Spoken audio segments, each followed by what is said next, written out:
Mehmet here today, especially in this building. But Mehmet is a cardiovascular surgeon, currently the administrator of CMS, and I would be remiss if I didn't tell Mehmet that I trained at Baylor, and many of my professors would see his current job as a significant step down from his previous work as a CV surgeon. Dr. Conway is a pediatrician who has previously served as Deputy Administrator for Innovation and Quality. He has run CMMI, President of North Carolina Blues, and is currently the CEO of Optum, I believe the largest physician organization in the country. Neither of you physicians come from a behavioral health background, but you're here today really making a commitment just by your presence to the importance of behavioral health. Patrick, at Optum was a first mover in looking at CEO of Optum, I believe the largest physician organization in the country. Neither of you physicians come from a behavioral but you're here today really making a commitment just by your presence to the importance of behavioral health. Patrick, at Optum was a first mover in looking at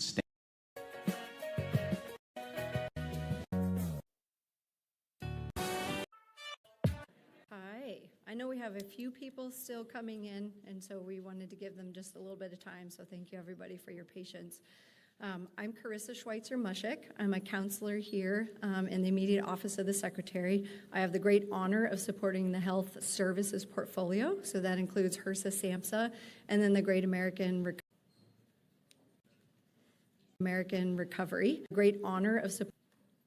Hi, I know we have a few people sick. I'm a counselor here in the immediate office of the Secretary.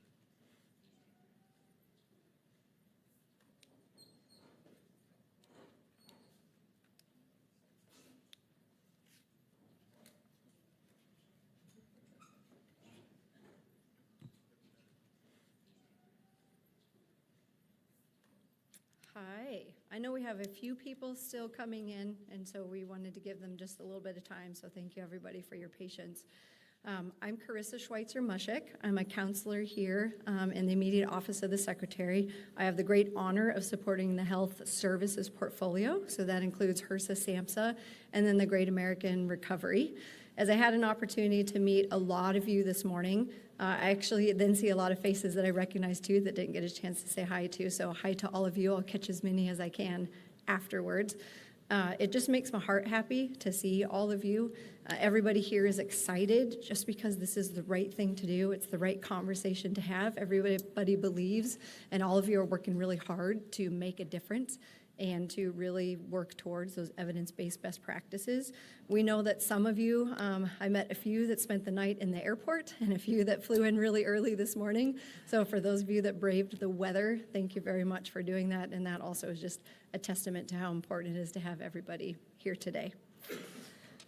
So on behalf of Secretary Kennedy and the entire U.S. Department of Health and Human Services, I welcome you and thank you for joining our National Behavioral Health Quality and Best Practices Voluntary Pledge event. I'm thrilled to say we have over 30 states, 188 different unique organizations here at HHS, and then a lot more attending virtually, and thank you to all of those that are on our live stream, some of those that are also still stuck in an airport. As a person that has spent their career in the healthcare field, I just want to say your engagement in this event is really important to all of us here at HHS. It's rare to have these various industries and organizations together, and we have individuals representing and I wrote it down so I didn't forget, because some of you I didn't know were going to be here, representing insurers, healthcare systems, obviously the professional medical and behavioral health organizations, state associations, industry partners, tech entrepreneurs.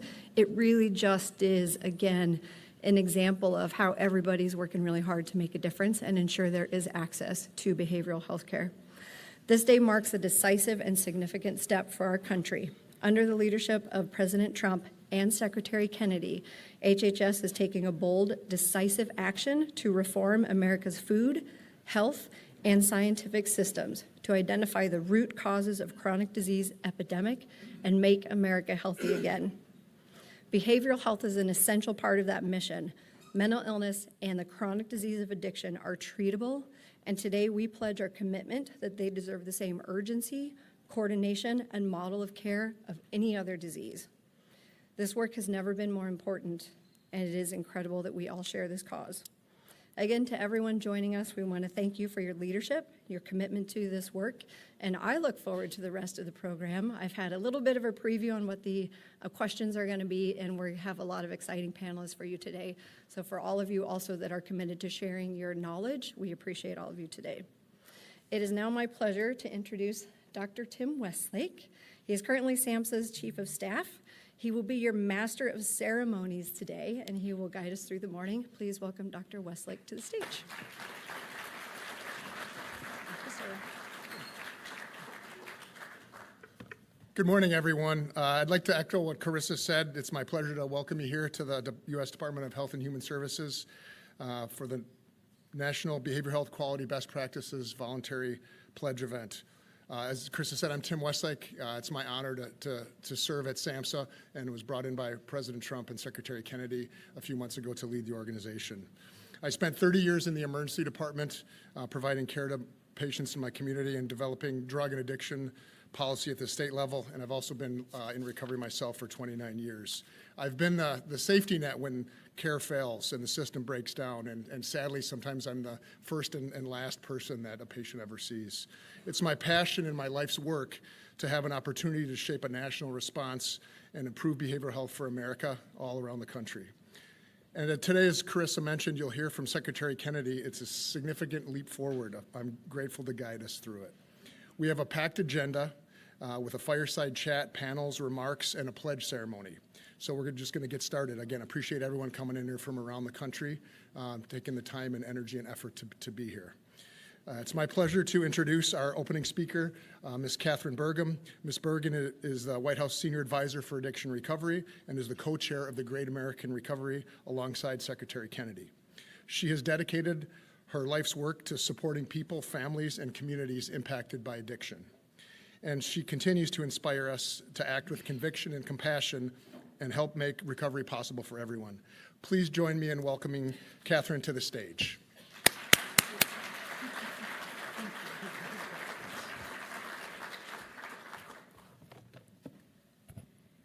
Good morning.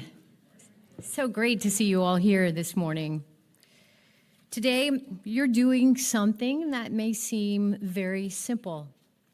You're signing a pledge that's voluntary. It's not a mandate. It's not a regulation. But history has shown that some of the most important movements begin with a simple commitment, a decision to join together around a shared purpose.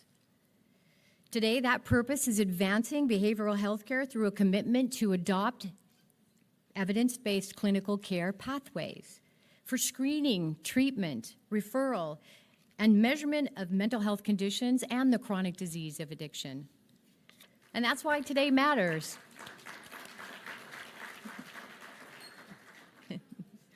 Because lasting change begins when people choose to move in the same direction. Behavioral health touches nearly every family in America. It includes both mental health and the chronic disease of addiction. While these conditions are different, they often intersect, and they deserve the same commitment to quality evidence-based care and long-term wellness. One of the most encouraging things about behavioral health today is that our understanding continues to grow. Science continues to teach us more. Research continues to improve care. And innovation continues to create new possibilities for treatment, recovery, and healing. As our knowledge advances, we have the opportunity to let that knowledge shape how we care for people. Throughout history, every major advance in medicine has happened because we were willing to let the science change our understanding. Today, behavioral health is experiencing that same opportunity. Now, for me, this work is deeply personal. I know mental health challenges and the chronic disease of addiction through my own lived experience. For years, I struggled with addiction to alcohol. Today, I've been in recovery for over 24 years.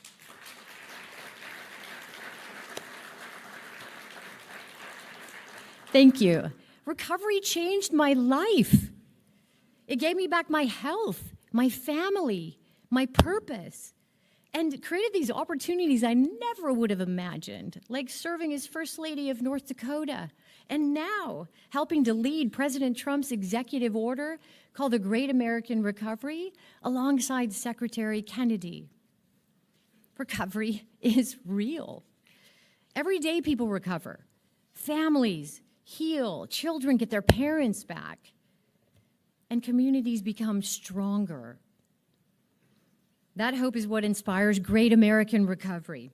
Great American Recovery focuses specifically on the chronic disease of addiction. And our mission is to help America fully embrace what science tells us, that addiction is a lifelong, chronic, relapsing brain disease.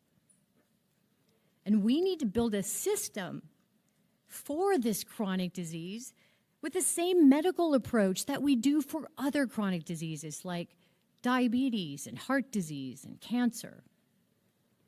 Today's pledge strengthens that entire behavioral health system. Great American Recovery advances one essential part of that system to help transform how our nation understands and responds to the chronic disease of addiction. Together, they represent the future that's rooted in evidence, quality, accountability, compassion, and care. So my hope is that years from now, we will look back on this day as one of those moments when leaders came together and helped create a behavioral health system that delivers better outcomes for millions of Americans. Thank you for making this pledge. Thank you. Thank you for your leadership. And thank you for helping to build a healthier America, one person, one family, and one community at a time. Thank you.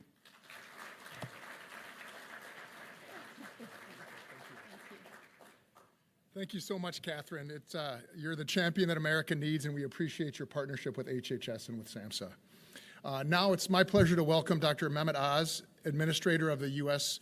Center for Medicare and Medicaid Services, Mr. Patrick Conway, Chief Executive Officer of Optum, and Dr. Clive Fields, the Chair of the Center for Medicaid Service Healthcare Advisory Committee, up to the stage. Dr. Fields will be moderating a panel discussion on the critical importance of national standards. And Dr. Fields, the floor is yours. Tim, thank you very much.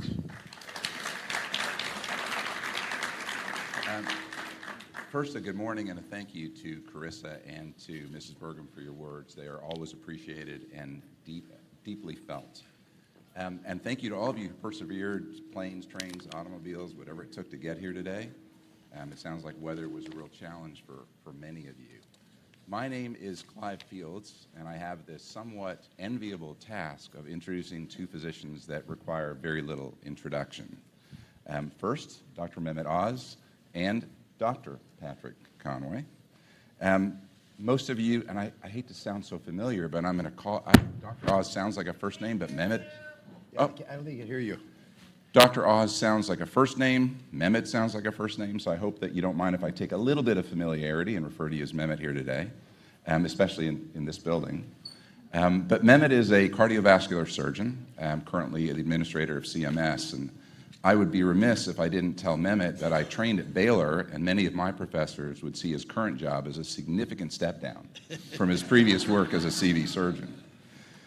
Dr. Conway is a pediatrician who has previously served as Deputy Administrator for Innovation and Quality. He has run CMMI, President of North Carolina Blues, and is currently the CEO of Optum, I believe the largest physician organization in the country. Neither of you physicians come from a behavioral health background, but you're here today really making a commitment just by your presence to the importance of behavioral health. Patrick, at Optum was a first mover in looking at standards and guidelines and as a way to quantify both treatments and outcomes in behavioral health. I would love to hear a little bit about how that journey started and some of the challenges along the way. Yeah, so first, pleasure to be here. Thanks for having us, Dr. Oz, Dr. Fields. You know, for me, this is personal, as it is for so many Americans. I've experienced the mental and behavioral health system as a person, as a family member, and in both the public and private sector. Actually served in this building in the Bush, Obama, and first Trump administration in different ways. And I'll tell one story. Was with Patrick Kennedy at an event where we committed, I at CMS and at the time many private payers, so some corollaries to this event, to measuring quality back in the day with PHQ-9 for depression and other things, putting that into programs, committed to the collaborative care model, which at that time was the CMMI model, and how do we scale that nationally. So this has been a journey. For Optum, we have a large benefits and care delivery organization that serves payers, employers, governments across the country. And for us, it's just a pleasure to be here to commit with partners in this room. And we've worked, I'm looking in the audience, with Psych Hub, Kennedy Forum, professional societies, so many of you across this room, to clinical care pathways, to quality, to access, that the mental and behavioral health system has to be like the rest of our system. If this was cancer and you couldn't get access or you couldn't get quality or you couldn't be on a clinical care pathway, and you know this well, in the cancer arena, we put that into place decades ago, and we've seen the improved outcomes. We have to do that in mental and behavioral health to deliver whole person care that delivers high quality evidence-based care to all Americans. Mehmet, lots of priorities at CMS, but you've made access to behavioral health, especially in rural and underserved communities, a priority. Tell me a little bit about that path and how that work is going. So surgeons fix things. We're going to trade seats. Your mic's on the wrong side.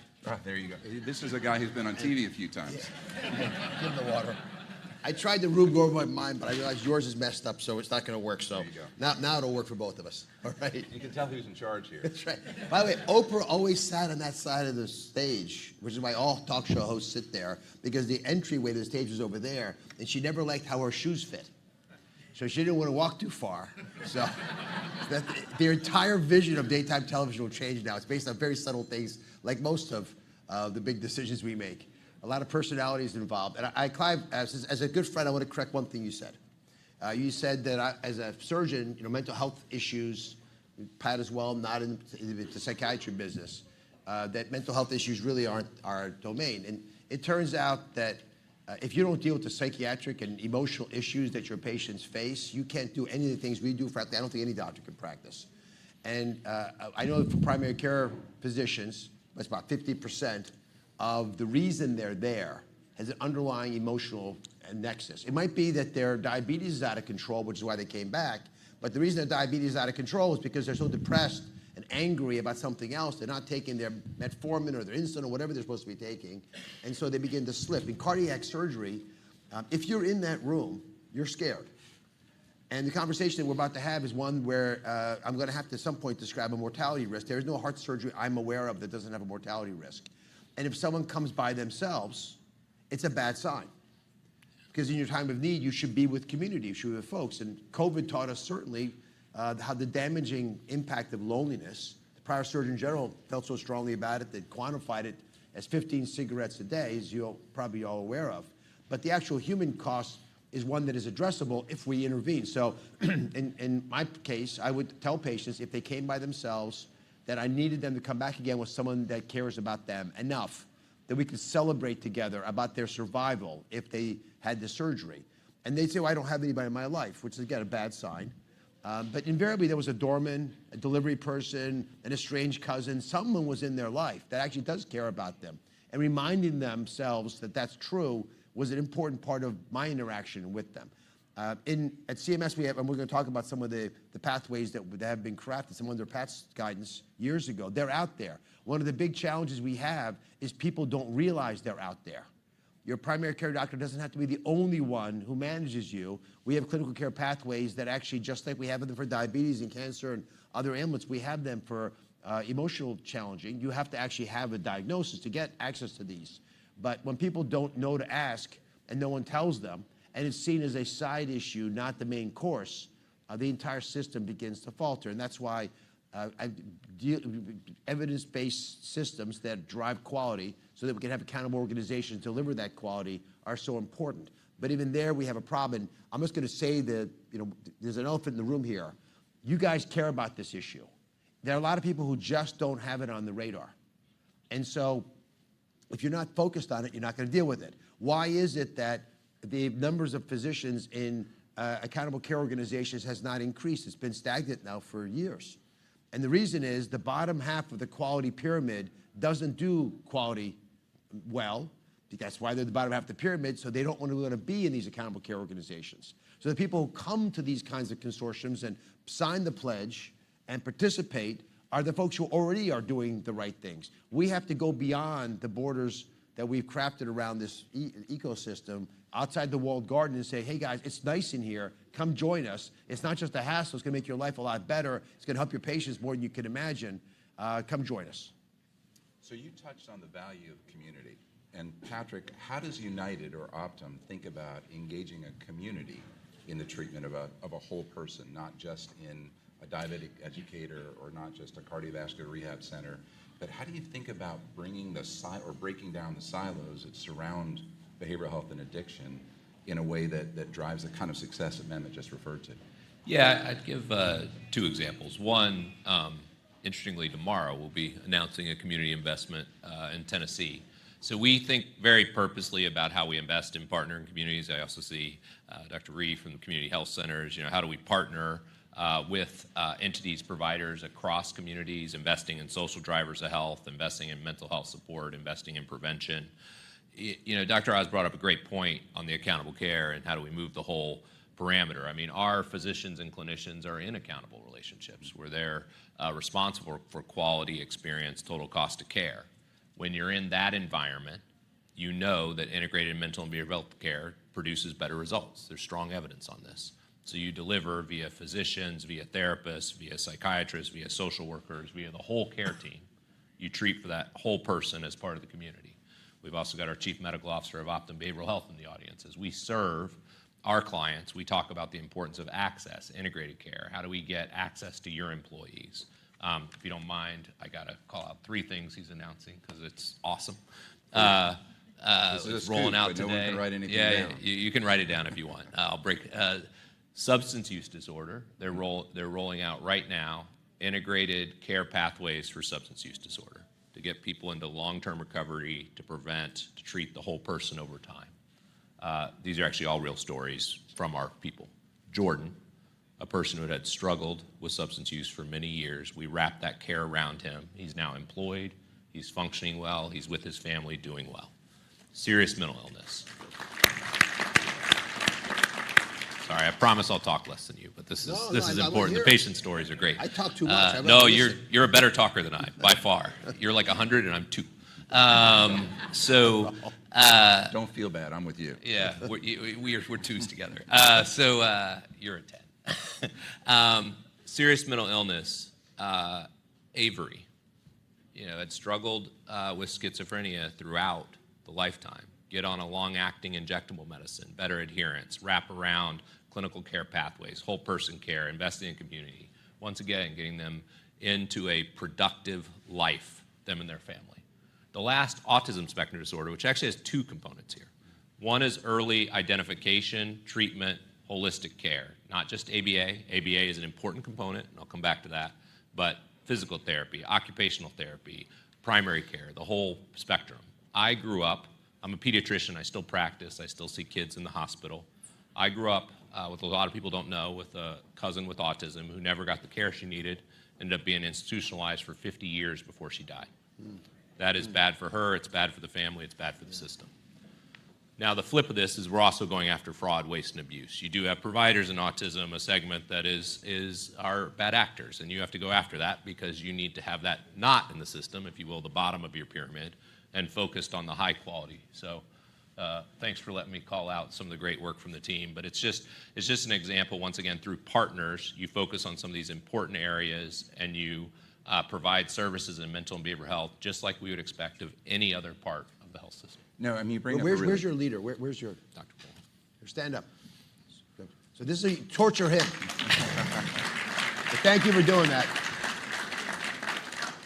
Just listening to the innovation inside Optum, it makes me think. I mean, Mehmet, you run a huge public agency. Patrick, you run a huge private organization. But innovation doesn't come from just small, nimble companies in the Silicon Valley. It's actually coming from large organizations like the ones that you run.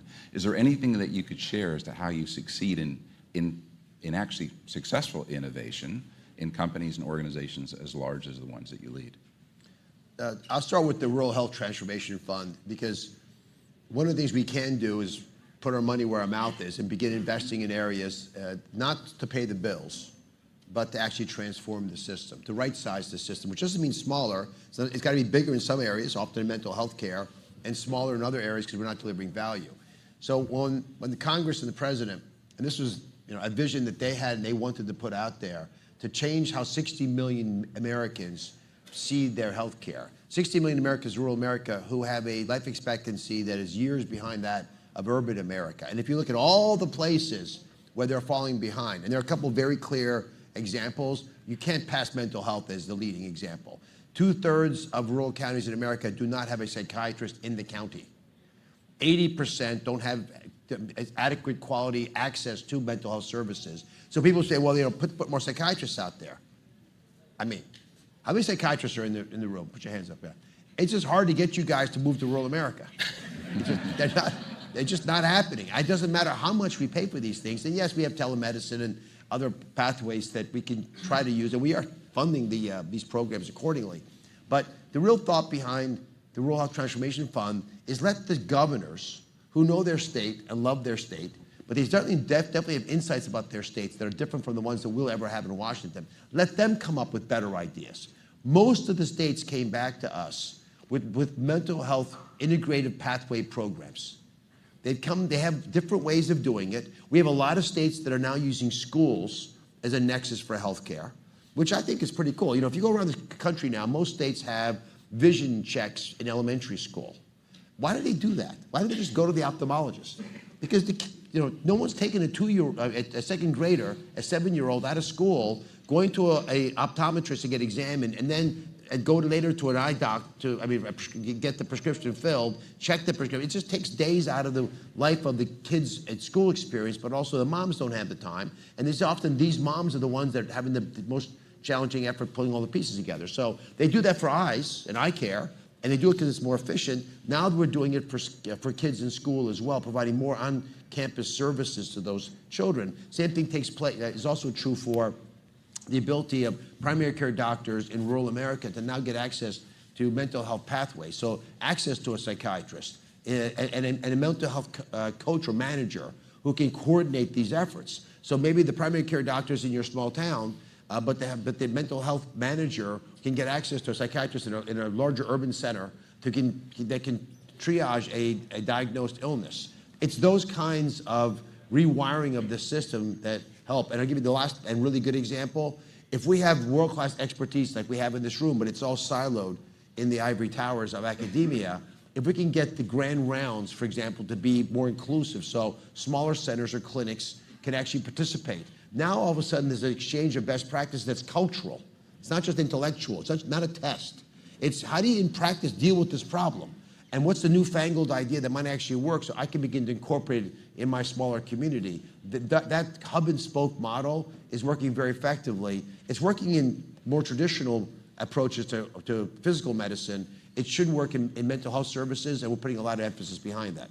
And I want to just call out Secretary Kennedy, I don't know, Ms. Burgum has been a huge leader in this, but the two of them had a great EO that they pushed hard and the president signed to ensure that this was on the nation's agenda. And they've been cheerleaders continuously. And Bobby obviously has had his own personal experience, which I'll speak to when he comes later in this session. But it is the MAHA movement fundamentally is about making it easier to be healthy in America. It has to deal with mental health issues. And Pat, you have been a leader both in this agency, but also when you went into the private sector, taking that same large-scaled approach so that you set a North Star. So a lot of the insurgent companies try to keep up with the incumbents, and they do it by looking at what the incumbents are up to and aiming at the same targets. And it has been a very effective leadership model. Thank you. Look, I appreciate you saying that. Just, credit to Dr. Oz and Secretary Kennedy for this event. You asked about the public and private sector. I was the longest serving deputy administrator, chief medical officer, and director of the CMS Innovation Center by a wide margin. Why didn't you leave? Which shows you, I actually believe in scale and impact in service. It's about that simple. But I will say this, and I said this internally one time, it was the hardest job I ever had because it's really challenging every day. So thank you for your service and the teams here. And a credit to you, you're setting the incentives, the outcomes, the expectation, the pledges that you want out of America and all the people in the room, and that's amazing. On the private sector side, to answer your question, we are trying to disrupt ourselves, which is hard as a large organization, but we serve, you talked about rural, and I grew up in a smaller town in Texas. We serve about 90% of rural counties now. We can get a nurse or a nurse practitioner into the home. And then we virtually serve the other 10%. We're doing a lot of work. How to use AI, how to use technology, how to use collaborative care models. How can we reach every American with that access to care? You alluded to it being in all communities. The AI story I tell internally and externally is my first week as an attending at Children's Hospital of Philadelphia, I get a kid who'd gone all around America. This was not mental and behavioral health. Ended up being a rare mitochondrial disorder that he had gone around America for 2 years. And on page 487, figured out the diagnosis of a paper chart. In today's world, using AI, that child should be diagnosed anywhere in America and treated. That child or adult with a mental and behavioral health disorder should be treated. I told you I wasn't going to share the story. It's going to I get a little emotional sharing it, but a while back, I had a 14-year-old who I cared for in the hospital. She showed me in a book 100 therapists and psychiatrists, and she had insurance that she tried to get to in the Boston area. Wow. She knew she was severely depressed. She knew she needed help. She actually tried to use substances to self-treat. She then went to the top floor of her, which is luckily only a 3-story building, jumped off, had fractured both of her femurs. We've now fixed her legs, and we're looking for appropriate outpatient therapy. That should not happen in America. That child, is somebody's sister's daughter, et cetera. That should not happen. So the work we do together across the public and private sector should prevent people like her from falling through the cracks so they get the care they need earlier and they all get the care they need, which I'm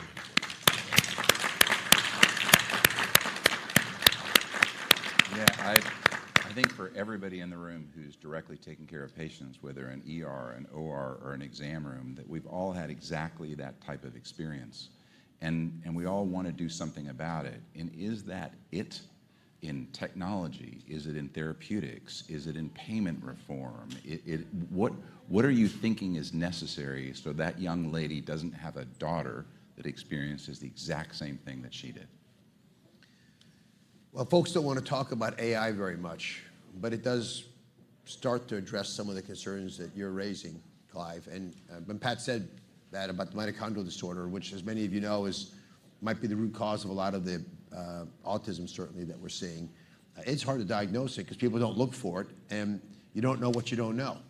So one of the beautiful things about technology, if we can use it wisely, and in this room 2 days ago, we had the 1-year anniversary of the digital tech ecosystem that Amy Gleason has crafted. And with the President's support and Secretary, he's been continuous. Well, I still have it. I'm still here. I'm not gone yet. I'm your tech support. Tech support, Pat. It's expensive tech support, by the way. The irony is that when you ask Medicare beneficiaries, where we have a lot of good data, 2/3 really don't trust AI. And for good reasons. I mean, think about it. When was the last time you saw AI as the hero of a movie that you watched, right? AI is almost always the cause of some dystopian, post-apocalyptic world that understandably raises concerns that could happen again, because art predates science, it predates our culture, usually. Artists connect dots that many of us don't see, and even if they're not connected the right way, we tend to see things in that Rorschach test that compel us to believe that's the future.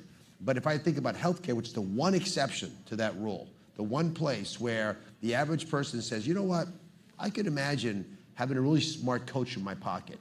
That maybe AI informed or driven, large language models will be modified so that, you know, if I ask certain questions, I might not get an answer, because that's one of the art forms in medicine, right, Pat? If sometimes parents ask you a question about a kid, and the right answer is not the answer to the question they're asking. A good example: how do I commit suicide? I mean, there's many, many possible ways of answering that, but the most important thing you do is pivot to the question you should be asking. And right now, eventually, the models will answer that question if you keep pestering them enough, because they're designed to answer your questions. But we've seen tools, many of you have witnessed them as well, where that number of times that you might actually get an answer that might help you hurt yourself is under 1%. That begins to approximate what a human would do. And those are the kinds of models we're looking at. We need to have different payment structures for those. They cannot be based on CPT codes. It needs to be based on holistic total cost of care, I think. And if we can build accountable care organizations using these tools to support doctors and nurses taking care of mental health issues, it'll be helpful in ways that are beyond even our imagination right now. But let's be clear about the major limiting factor. It's each of us. I mean, half of our frontal cortex is geared to read the face of the person you're looking at right now. There's a reason we're biologically hardwired to look so carefully to people around us, because we're uber social species. I can tell from subtle little looks in your eyes if you're bored by what I'm saying, if I'm willing to pay attention to it. Sometimes we ignore it. That's a whole separate problem. But if you're actually trying to connect with somebody, that's a remarkable skill set we have. It's hard to scale that, and we've taken the traditional role of family out of this. And I went to actually an event with Patrick Kennedy, that beautiful event they had at the Capitol building, and the question was, how do you scale human connectedness through the healthcare system? And I don't want to ask the healthcare system questions that is not really well designed. You don't want the healthcare system paying your mom to talk to you. That should sort of happen on, that's part of the deal. She made you. And we're trying to do that, unfortunately, in some ways that I don't have confidence are going to be sustainable. But there might be ways to get you to talk to your mom. And I was just looking at some data from LA County, which is really having a homeless crisis. And just looking at those numbers, example, of 100 homeless people, 10 of them need big time, big ass medical care. Like in a hospital with a professional medicating you probably, or at least dealing with your substance in a very comprehensive way. 90% of the people aren't, though, in that category. And for them, they need other types of social support that might not all have to be within the healthcare system. And we should be thoughtful about ways we can bring other stakeholders into this mix and empowering them to help with those folks. How are you guys doing with this at United Healthcare? Because, I mean, many of these folks obviously are your constituents. Yeah, look, on fixing the system and answering that question, like many large system issues, I think multifactorial. I started work in this building almost 20 years ago. I want us to go faster. But one, standards and evidence-based clinical care pathways, one of the topics today. Measuring quality, reliably focused on outcomes, and that we improve those outcomes over time. Access standards that are known, measurable, deliverable. And we're doing all these, by the way, at Optum. Tailored clinical programs for the patient. You hit on this too. So you really understand the severity of the disease, the whole person. How do you tailor the program to them, if you will, with the clinical programs, the interventions. Payment, you hit on this as well. Total cost of care, quality experience, value-based care models work. There's although this gets debated in this town now every once in a while, they do work. The evidence is quite strong, just for the record. Definitely better than a fee-for-service system where we're just paying by widget, regardless of the outcome. And you worked on this as well. I think those are some of the component parts. We talked about workforce and technology. I'd call those out as well. Then I think the question in front of all of us is, I was in 19 years ago, to be specific, the first time I walked into this building. If you look at our progress for the 19 years, we've made progress due to a lot of the people in this room, but not as fast as we need to, because you still hear those stories. So I think the question and the point of, I think, the pledge and the action is, how do we all take action over the next day, week, month, year to make the whole system better, and that continues. So if we sit here 5 years from now, we look back and say, mental and behavioral health is imagine that, a stellar system where everybody gets access, everybody gets high quality care, everybody gets the care they need, when and where they need it, and that's what we're working to deliver on. Clive, you've been asking questions. Let me ask you, if you don't mind, because you didn't brag on yourself. Clive has been a real thought leader in primary care in particular. What is the big barrier to primary care doctors wanting to be in some type of relationship with a healthcare manager, or maybe more practically, why doesn't it happen? When someone sits in your office, how many physicians do you have now? At the peak of the organization, there were 5,500 providers. Right, so 5,500 docs, and again, conceptually, half of the time, they're talking, at least they're seeing people with mental health issues as a driving factor. They may not be clinically sick enough to require treatment, but that's a major driver. They don't care about something that should be important to them.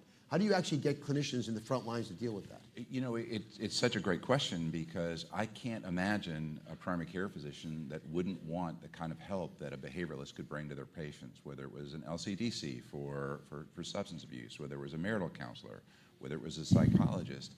The barriers that have been put in place for teamwork exist not just in primary care, but I would suspect all across the healthcare system. When you're in an OR, you have a team. There are 5 or 6 people that are absolutely committed to exactly the same outcome. I can't think, maybe in an ER, as I look at Tim, maybe the team works well there, but I've been in enough ERs, as many of you have, to know that teamwork falls apart in emergency rooms. But where it's most needed is in a primary care office, right at the start of the problem or the identification of the issue. And we look at models like the collaborative care model. We look at all kinds of opportunities where primary care doctors could team with behavioralists to drive a comprehensive, whole person type of healthcare. And I think there's going to be opportunities over the next couple of years of the administration to remove some of the regulatory barriers that stop that from happening, to refocus some of the resources. And it's not about earning more money, it's about getting paid for outcomes. And people talk a lot about value-based care, and I've been trying to use the term outcome-based reimbursement. As far as I can tell, I'm the only person that's using this term. But it makes sense that you should be paid for outcomes, because I always thought that what we did in our exam rooms was valuable, so I kind of thought I always provided valuable care. But I hope so. But as we move towards outcome-based reimbursement, and we do it through the removal of regulations and economic models that actually look at the entire total cost of care, the kinds of models that Optum has really been at the front of, I think those barriers can be removed. The idea of not working in teams now feels so completely just anti everything that we're trying to do. And that team can include a parent or a teacher or a rabbi or a priest or anybody in the community that can be supportive, as well as a myriad of healthcare professionals working to a common goal. This all hands on deck approach does work. I'll give you 2 concrete examples. Abe Sutton, who you ran that group too, he basically did everything. Abe is the head of the CMMI group, which is it's like the nuclear reactor of CMS. They come up with a lot of good models and ideas. And he has something called the Elevate MAHA model, which is designed to allow $100 million to go to 30 good ideas, many of them are mental health care ideas, just small little pilot projects to make sure you can put a feather in your cap if you've got a good idea. We have the Access model also from there that allows us for the first time ever to pay for digital tools. And again, I'm not advocating for us to use digital tools to talk to, be your avatar and be your psychiatrist, but at least connect you into the system to navigate for you, and deal with some of the fringe cases that really, and Pat, somebody highlighted some of these.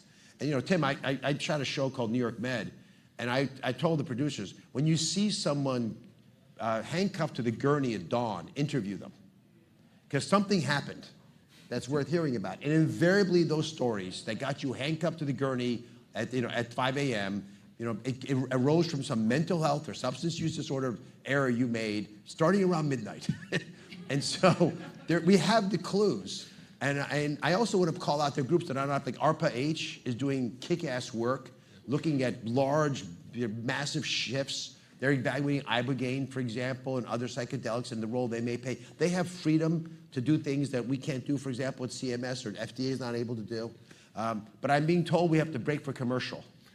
So if I'm correct, is that right? I'm going to ask you one more question, then I'm going to break for you. It says stop, stop, stop, and don't do it, and quit. One more question. See, that's what happens when you change seats. I can't see over there. It says leave. Done.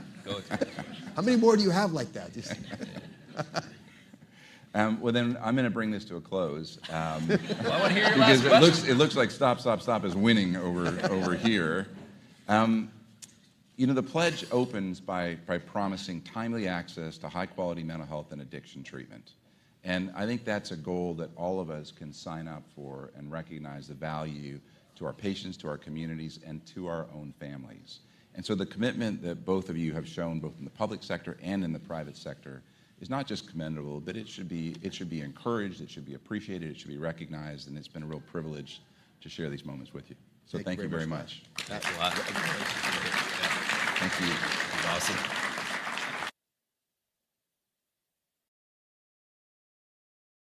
Buddy.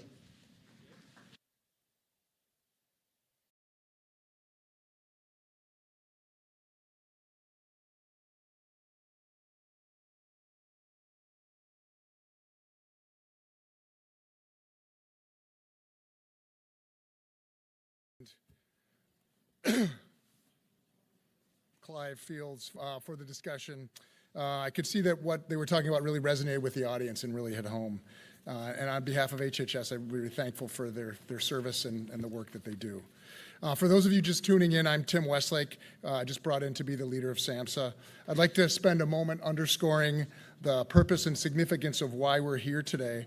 And I can summarize this extraordinarily complex issue by stating that we're here to create accountability, consistency, quality, and access. We're here to help millions of Americans struggling with serious mental illness, addiction, or both get on a path to recovery.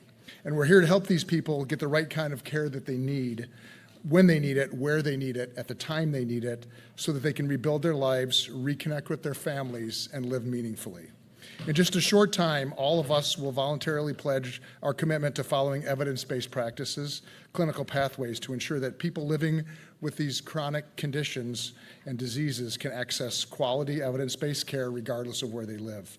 Help clinicians coordinate treatment across the continuum of care and create measurable standards that improve outcome and using science and compassion, most importantly, with the person struggling. This is long overdue, and the responsibility falls upon all of us in this room to do this. No industry alone by itself can accomplish this. Today, two people with addiction or mental illness can receive very different care depending on where they live, what zip code they're in, what treatment program they enter, or what emergency department they end up in. We don't, in many cases, have a roadmap for people struggling with behavioral health and addiction problems to get the highest quality of care and in ways that are meaningful to them. In the 30 years that I was practicing emergency medicine, I saw firsthand the urgency to get people the treatment and the help and the care that they need when they need it.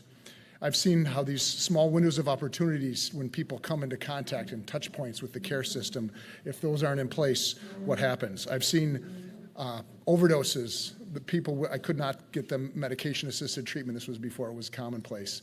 They would call their family to pick them up, but before that, one gentleman called his dealer, and we found him in the bathroom overdosed. Luckily, he knocked over a coffee machine, or else he would have been dead. Far too often, addiction is not treated as a chronic disease. It's treated as episodic care. Addiction is a chronic illness. Mental health is a chronic illness that needs lifelong treatment. And treatment is effective. Recovery is possible. We just need to come together to create the map of the road to get there. And this can't be done if we continue to be a pill culture, where our attempts to treat addiction and mental health stop with just one encounter, one treatment, one medication. We must change how we provide behavioral health care, transform America from a pill culture into a purpose culture, so we can provide the best possible care to the millions of Americans who need it at the time and the place that they need it. I'm thankful that the emergency services exist because they are the safety net for people when that system has failed. But now we're here together to take historic opportunity to forge a system that works, one with the windows of opportunity opening to care that can be given at the bedside at the time that they need it, and turn fragmented care into coordinated recovery. Many of you are already doing this work. All of us are doing this work. For many of us, this is our life's work that is coming to a head. We separately in our respective fields do this, and we cannot underestimate the tremendous amount of appreciation that we have for the work that everyone's doing. We're here at HHS to bring people together, best minds, the best practices, best solutions, best ideas, break down the silos, get rid of the useless regulatory burden that we see, and make sure that the people that receive the care are receiving the best care regardless of where they live. So again, thank you for being here, for reaffirming your commitment to treating addiction as a chronic disease, and for your willingness to work together using evidence-based practices and for a whole-of-person approach, and also for looking to strengthen the clinical pathways, create those windows of opportunities that we can deliver best care to the patients. I'm going to turn over to the panel for discussions. We have 3 panels today, and I'll be moderating each of them. It's my pleasure to invite up to the panel Dr. Taft Parsons, Chief Psychiatric Officer at CVS and Aetna, Dr. Caroline Carney, CEO of Magellan Behavioral Health, Dr. Shantanu Agarwal, Chief Health Officer of Elevance, and Dr. Catherine Suberlak, Vice President of Behavioral Health Transformation at Humana. Thank you again all for coming up to the panel.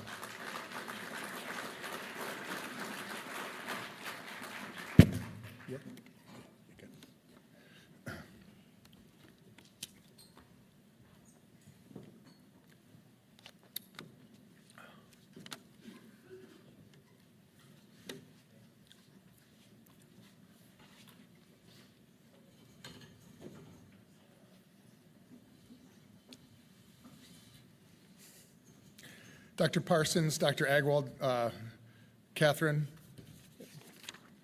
and Dr. Carney.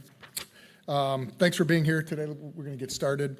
We're all here today to renew our commitment to advancing evidence-based practices with high-quality behavioral health services. All too often, the payers and health plans have been seen as gatekeepers to services, and the focus had been, at least what looked to be in barriers and hoops that providers and patients had to navigate to access care, which I don't think is necessarily the truth. But we also know that the payers are incredible partners in innovating care, driving use of evidence-based practices, and improving patient outcomes. I'm going to first open questions up to all of you. We'll do about a minute apiece. The national conversation has traditionally focused on expanding access to behavioral health services. Why is it important to shift now to an emphasis on quality outcomes and accountability? I can start with you, Dr. Parsons. All right, well, when I saw the seating arrangement, that's when I figured out that I'd be going first. So, you know, one of the things that I think for folks that are knee-deep in behavioral health have known for a very long time is that we just simply have not had enough providers giving care to the folks that need it to really kind of meet the need. I think this is something that hit the general public during the pandemic, and shortly after the pandemic, I think a lot more people started to present themselves for care, ask for care, talk about the things that they were struggling with. And that thing that we already knew on the inside became very public very quickly. What we've done since then is really work to figure out how do we get more providers into our own networks to take care of the members that we have. How do we distribute the care better? So a lot of kind of in-office care became telebehavioral health care, and so we were able to kind of reach more rural settings than what we used to reach. But we already know that we simply are not going to have enough people to meet the total need for the population. So we have to be much smarter about how we support folks and meet the needs that they have. But as we've improved access to care to the number of providers, we then started to ask the question, what are we getting folks access to? And the good thing is, you can't judge the quality of care if somebody can't get into care. So getting folks into care is kind of that first step. What we're now doing is really trying to say, now that more folks are getting care, more folks have providers to choose from, more folks who live in far-flung areas that Dr. Oz was talking about that may not have that psychiatrist in their zip code, are able to access care through virtual means. How do we make sure that people are getting actual evidence-based care, that the practitioners that are providing the care are doing what we call measurement-based care, making sure that that actually guides treatment decisions that providers are making. And that's where, that's where we are still kind of in our infancy in behavioral health. We are, I will say, pretty far behind what's being done on the physical health side from that standpoint. And I think that we know that there are best practices out there. There's a good body of research to say what good care looks like, but we don't necessarily have the tools within the system to always measure that and demonstrate that. Great, yeah, thanks. That's a great perspective, Dr. Parsons. Dr. Carney? Thank you. I'm not sure if this is on now. Thank you. So I think we have to agree on a few things. First is that mental health care is foundational to being a human. And everything that flows from our mental well-being as a human is essential then to how we build families, how we build societies, how we function in the world. It should not matter as a human with a condition of the chronic disease of addiction or a serious mental illness, what kind of care we get is different by who our payer is. We know what the evidence base is for all of the conditions that we're talking about today. We know what works. We know what individuals should get. So if I am a person who is covered by a Medicaid plan and I have access to services that my private payer would never cover, how can we ever say that we have quality of care across the system that we've developed today that's been very payer-based, that's been based on fee-for-service reimbursement instead of looking holistically, and that has been based, frankly, on fragmentation across the type of provider you might happen to see when that provider picks up your illness, or if that provider has anyone to refer you to. And so as a payer, as a provider, I, like Dr. Conway, still continue to see patients in an FQHC setting. It's incredibly important that we align together to level up what quality is. Quality is more than process metrics. We have for years looked at a 7-day follow-up metric as a measure of quality of care, or whether a PHQ was done, not what the results were, not what happened as a result of that screening, not what happened at the subsequent visits over time, or whether an individual who screened positive actually ever stayed engaged in care. We've looked at what has happened as a unit of care, but not what's happened inside that unit of care. And that's really where we need to align together to get to level up quality. We care about it as payers and as providers because we've seen double-digit increases in costs of care for behavioral health since the pandemic, but we haven't seen markedly lowered rates of suicidality, of depression, of anxiety, of any of the conditions that we're out there treating. So something's going on, and we have to fix it. Great, thank you. I really appreciate that. Dr. Agarwal? Yeah, thank you. Can you all hear me? They'll be bringing the mic up as you All right, okay, great. First off, just thank you for the opportunity to be here. This is an incredibly important event, and I'm glad that as a community we are really bringing the focus to behavioral health that is required. I agree with, frankly, so much, of what's already been said.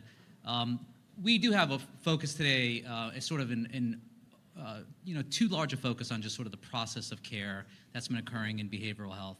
And to some degree, that's understandable, right? I mean, there is a natural evolution that's occurring in this area that's taking us from just getting to a better place of access. And believe me, that journey is far from over. We saw Dr. Oz, or heard Dr. Oz, really talk about some of the data there. That's incredibly important. We are not past the access issue, especially as Americans are sort of thankfully recognizing behavioral health, mental health issues more, and frankly feeling more free with less stigma to come forward.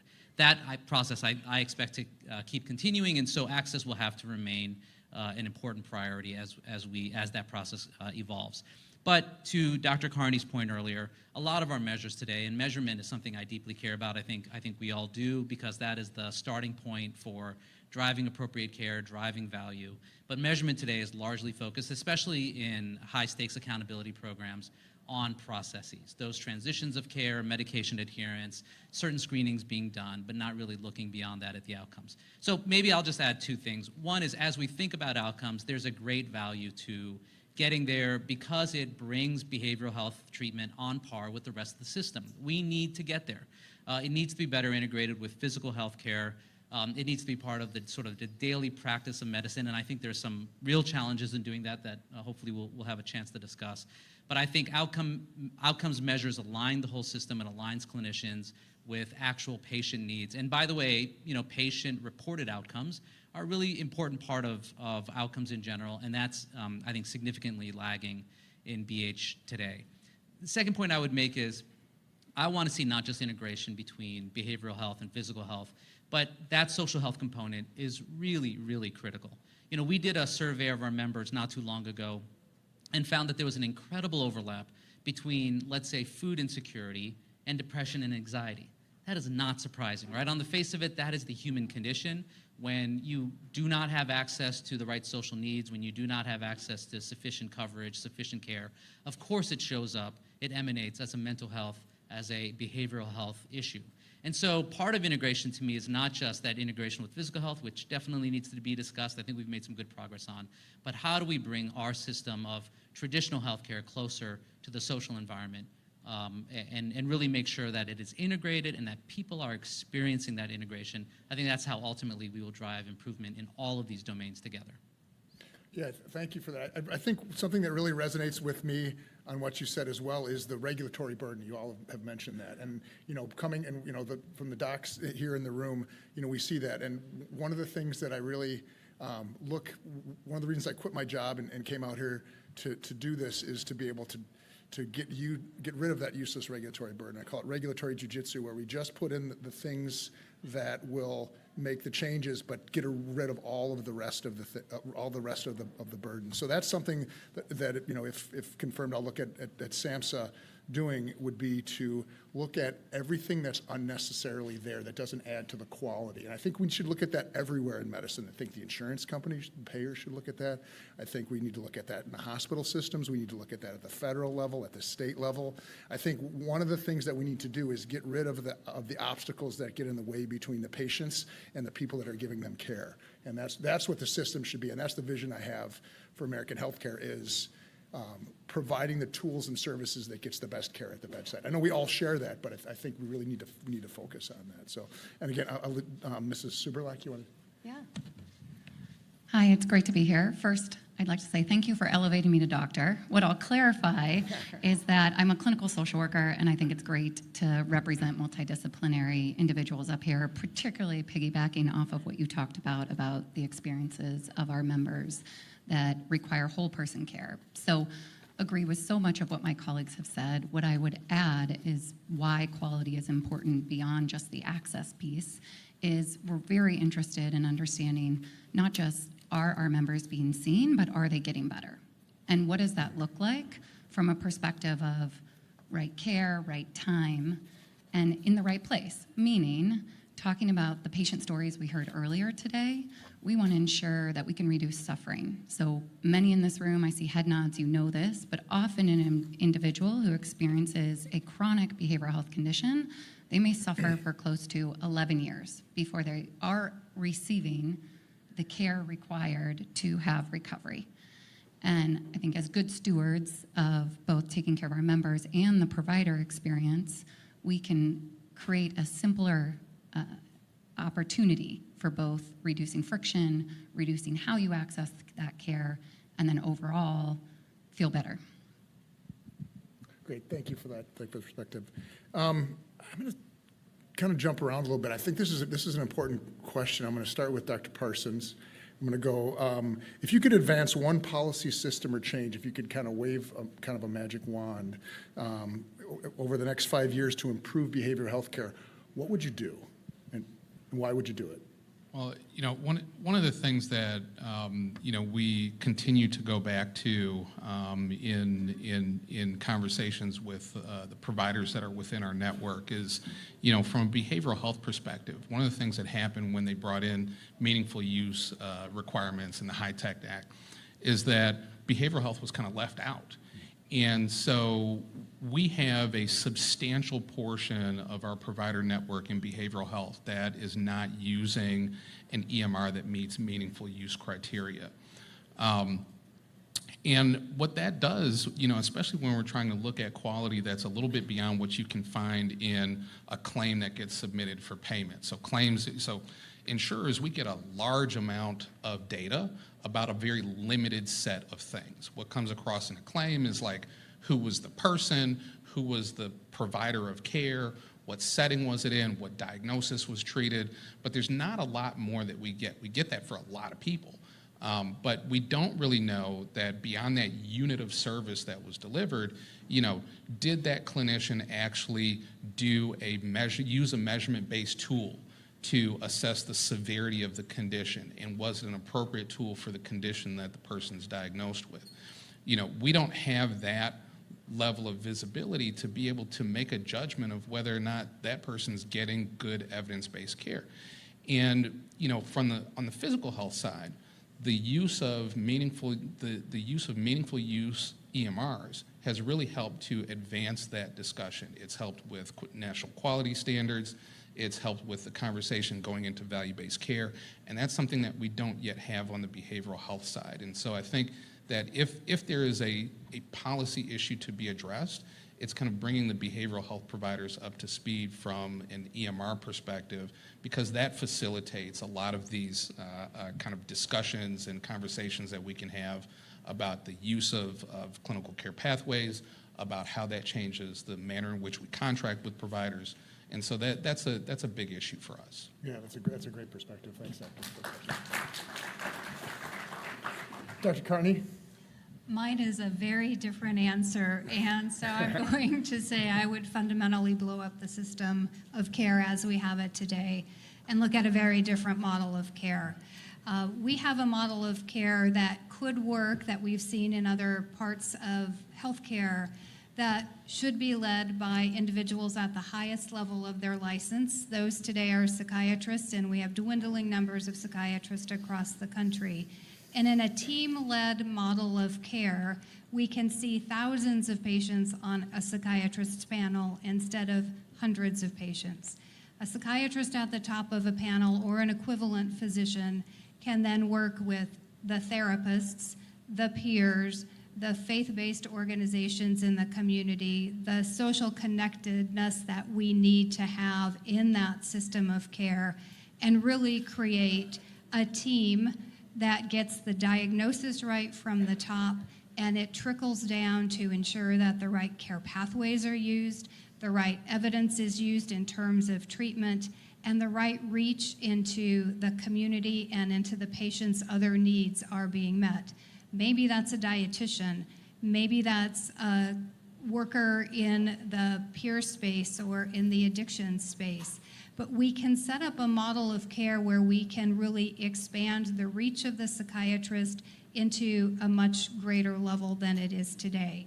And we see some models like this in the FQHC setting today. I'm going to talk about one that's very near and dear to me, where we created an integrated behavioral health clinic into an FQHC that now has wide reach into the community. Yesterday morning in rounds, just yesterday, a very well-seasoned therapist said to me, Dr. Carney, we have a patient who has depression as a diagnosis and bipolar disorder as a diagnosis. How am I supposed to treat this person? How is it they have both diagnoses? If that's the level of, thinking that a therapist may have because they haven't been trained in the hierarchical use of diagnoses, then we're going to get off on the wrong foot of care almost every single time.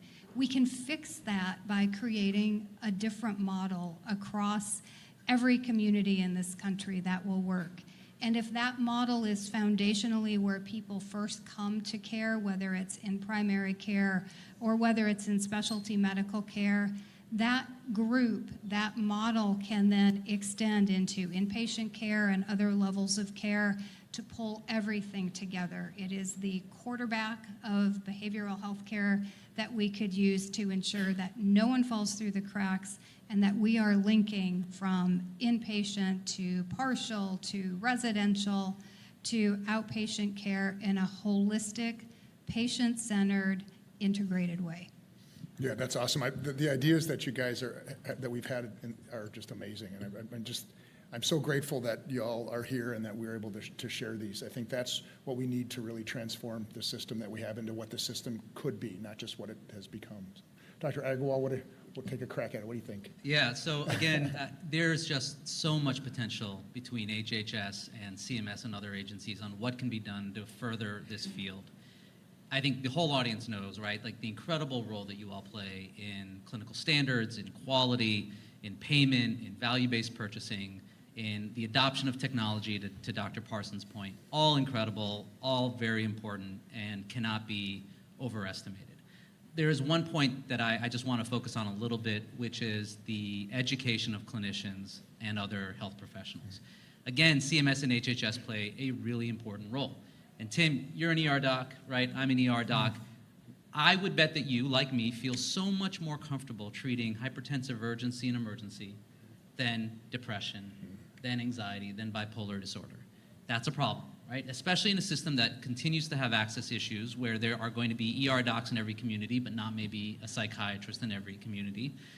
You don't always have the opportunity to be surrounded by behavioral health therapists and experts, like I happen to be here at this table, right? Not everybody has that asset. So how do we make sure that this area, again, the whole point is let us not make it exceptional, let us make it part of the normal standard of care delivery that everyone gets to experience. And in order for that to happen, it needs to be part of the daily education of our clinicians. So again, I think an incredible role that HHS plays. I think it needs to be embedded in all of the, the residency programs and the undergraduate medical education in all of the different clinical fields, so that one day, and I don't think it's happened yet, but when an ER doc graduates from a program, they'll say, yeah, I will go treat that depression or that anxiety patient because I know exactly what I'm doing. I'm as good at that as I am trauma. That's great. Ms. Suberlek? The benefit of going last is I get to just build on the ideas that have already been shared. Where I would love to expand on the model of care that Dr. Carney so eloquently said is that I do think it can be bidirectional, and done well can both simplify it for the patient, but then also if we can reduce the administrative burden. So if it is about dynamiting it, which I do like, it offers us then to also build in peer supports or individuals with lived experiences, having it be patient-centered. We've done incredible work as a country over the last several years to reduce stigma, but I think we still have quite a bit where we in this room can identify those that may need care, but are individuals engaging.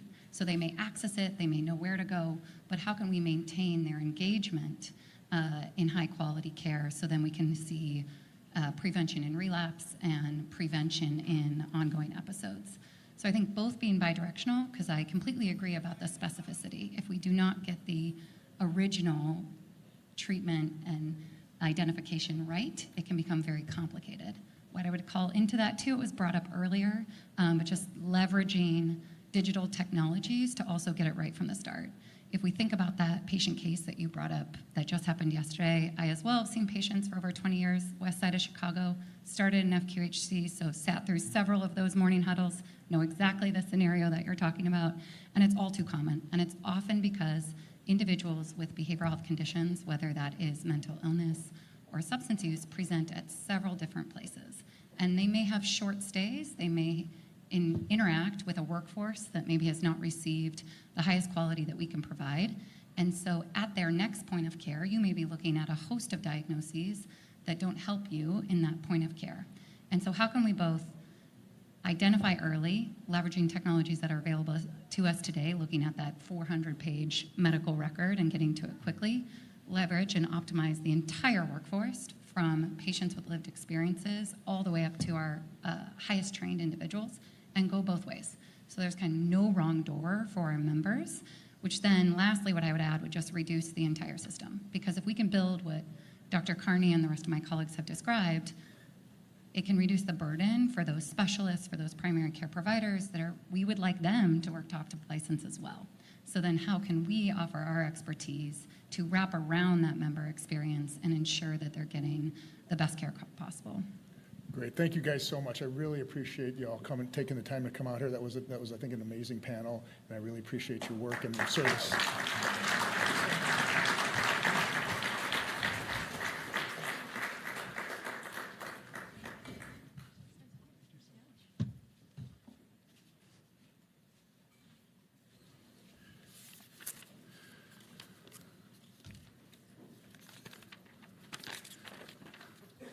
Okay, I'd like to introduce our next panel.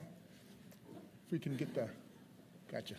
For the next discussion, we're gonna welcome members of the second panel, each representing the national stakeholder organizations. So we've got Chuck Ngolia, President and Chief Executive Officer of the National Council for Mental Wellbeing, Rob Morrison, the Executive Director of the National Association of State and Alcohol Drug Agency Directors, Deb Witchey, the Chief Executive Officer of the Association for Behavioral Health and Wellness, and Dr. Q Ree, Chief Executive Officer of the National Association of Community Health Centers.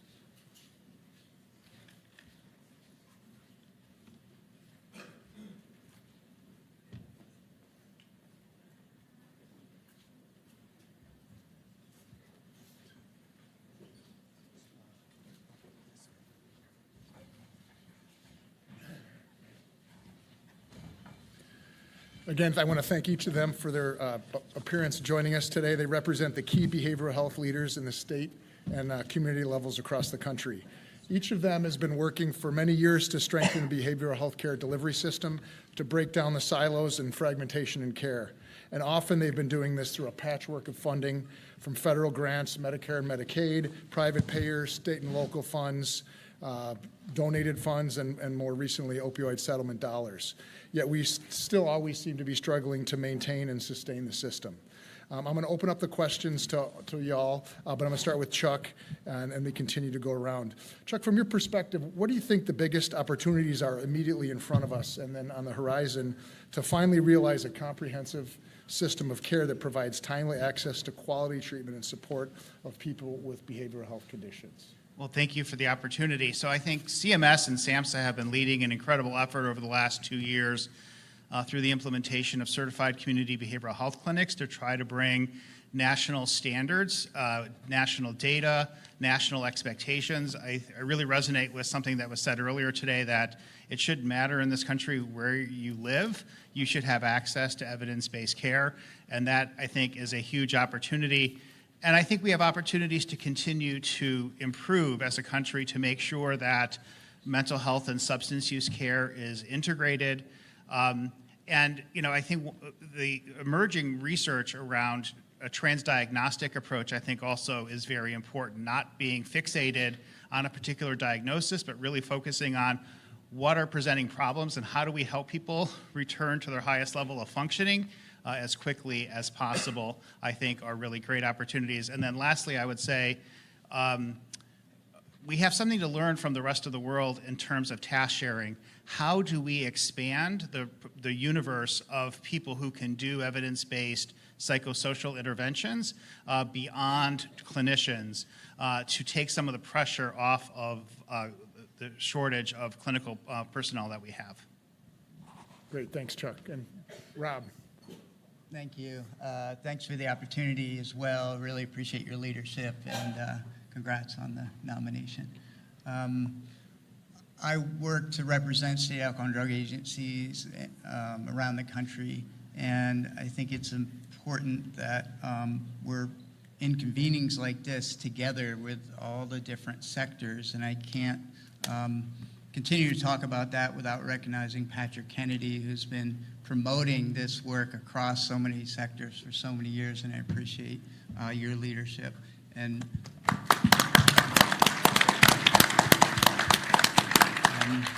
I also think there's an opportunity that was referenced earlier, and that's workforce, and that's something we've been talking about, all of us on this panel. And I think if folks see early on the work that you're leading here to professionalize, to continue to press on quality and data collection and accountability, quite honestly, I think it'll foster an environment where it'll incentivize people to go into the field as it's seen as a professional field like any other, as it is. Second, I also think there's an opportunity, given Secretary Kennedy's references consistently around wellness, that we talk about prevention in this sphere. In our world, prevention is critical. You can't do prevention without relying on sectors across the entire community. And we know we have to do a better job talking about the people who engage in the work of prevention.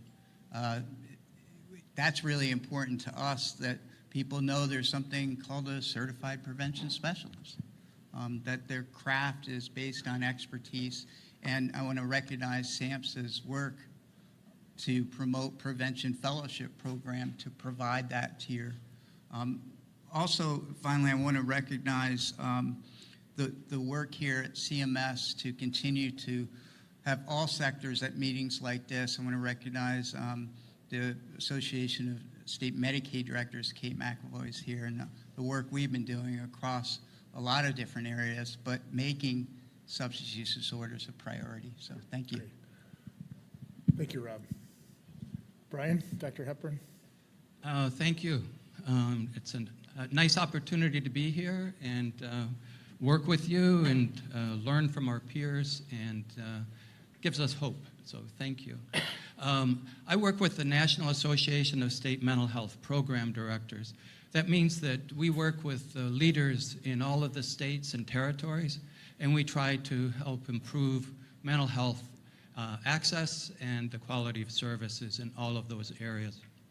So about 10 years ago, this will only take a few minutes. We got the guy with the card up front, though, Brian. Yeah, I can't see that far. So about 10 years ago, we decided we really need to focus on beyond beds. Services were pretty good at emergency room level and inpatient, but most people didn't need that level of service. So we started emphasizing trying to build in the services in the community to keep people out of higher level services. As a result, we've developed papers. We have about 70 papers on beyond beds. And they were led by Deb Pinels, who is one of the premier psychiatrists in the country and a really good writer. What it did is it helped all the states and territories move towards more emphasis on community treatment. Then came along crisis services, the emphasis on crisis services. Then came 988. So the beyond beds work that we did really played well in terms of states and territories being ready for crisis services and 988. So when you ask me what will make a difference going forward, it's continuing the emphasis on 988, crisis services, CCBHCs. We have a really good model out there. The problem is we're not able to take it to scale yet. With time, we'll be able to take it to scale. With full penetration across all the states and territories, we will have a really good system. And that's what I think will make a difference. Awesome. Great. Thank you, Dr. Hepburn. And Thanks. I'm really tempted to build on that, but it's not directly maybe later. Not directly related to the work we're doing at Association for Behavioral Health and Wellness. So you have just heard from the health plan members of ABHW on the first panel, and much of what they talked about is really where our focus is. So it's about the idea that we want people to have access. We want there to be no wrong door. But more importantly, we want to make sure people are getting better. Are they getting functionally better? Are they feeling better? And that really means building on this idea of quality and evidence-based care. And that's what we're all here for today. But how do we build the system that supports that? So we're not seeing little pockets of it, but we're really seeing it built throughout the system. And that's what really thrills me about looking around this room today and the people that you've gathered here, is these are all the people who are part of this system. And as I came into this role about 18 months ago, I've sat down with a lot of people in this room and heard from everyone. And what I think is really promising is that everyone has the same destination in mind for the patient, and that's the most important part. The health plans, as you've heard and as Dr. Westlake pointed out, play a bigger role than just paying the claims, and they really can help to guide that process and work with all of the organizations in this room. Great, thank you, Deb. Dr. Ree? Thank you so much. It's a real pleasure to be with all of you, and I do reflect on a quote that I often like to reference, Helen Keller's, alone we can do so little, together we can do so much. And so as I reflect on many of the faces here and the opportunities for these three panels to share what we can do together, it's exciting. So there are three things I was just going to highlight.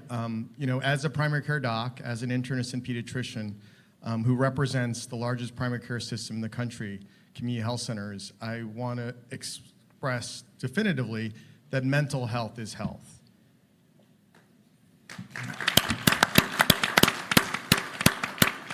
And the importance of our opportunity to work together and think about this system and how we assure mental health is health and how it's valued. And leaders like Patrick Kennedy and so many of the folks in this room are dedicated to that core purpose. I also want to highlight, as a primary care physician who worked here at the corner of 14th and Irving when I started my career nearly 20 years ago, that I recognized that a large percentage of the conditions I was treating, of course I had diabetes, hypertension, but depression, anxiety disorder, broad range of conditions, that it was the responsibility of myself and my team to assure we prevented, screened, detected, and treated. So 70% approximately of behavioral health issues, mental health issues are treated in primary care. And the importance of advancing science and evidence in those settings is really essential. And I'm grateful to be at this table and be in this room to highlight the importance of that. The last point I want to make is the importance of two T's, I think, when we think about this opportunity. It's trust and teams. And so as I reflect on community health centers, we've grown since 1965 to now be the largest primary care system in the country that serves 52 million people, 1 in 7, including 1 in 3 in rural America. We've built trust over those 60 years in over 17,000 locations, including 1 in 4 of those locations are school-based sites, like sites that I was at, like elementary, middle, and high schools. And so that opportunity to think about mental health early and think about prevention, screening, detection, and treatment, I think is really important to do it in a whole person way, family-centered way, community-based way. So that trust is going to be so important as we look at the challenges in mental health. So I want to emphasize that. And then the team. And I loved, coming right out of residency as a National Health Service Corps scholar, the challenges of serving all these issues in a 15-minute primary care visit were significant. But having the team behind me or with me, ultimately the social worker, the psychiatrist, the psychologist, to have that team, the substance abuse counselor, the pharmacist, the dentist. We have many dentists who do mental health screenings at our community health centers. It is so important that that whole team, the community health worker, works together. And so when I think about the opportunity here, it's that important area of trust and teams and how we integrate primary care and mental health and make sure mental health is health. Great, thank you. I don't want to get too negative here, but what do you think are some of the key issues that hold the communities back and the states back from giving the care that we should be giving? I'll start with Chuck. Well, I am so excited by your desire to look at regulatory burden and simplify. I think that is probably I see a lot of people's eyes lighting up in the room around that. All the doctors' eyes are lighting up for sure. Well, and not just doctors, right? If you think about, Brian mentioned 988, and the ability of everyone in this country to have a 3-digit number to connect with someone in a time of crisis has been incredible. And almost 90% of people who call that number feel like their issues have been resolved because they're able to talk to someone right away. In this country, if you present in the public mental health system, you are promised 2 to 4 hours of assessment and questionnaires, and then you come back in 2 weeks or 3 weeks to maybe see somebody, and we wonder why the modal number of visits in this country is 1. We have got to take that on. Great, thanks, Thad.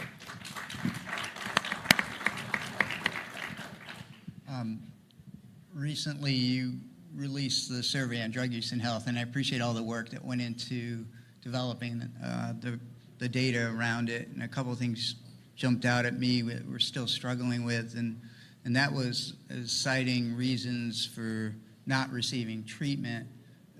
We're still at an astounding 82% think that they should be able to handle it on their own, that they should iron it out.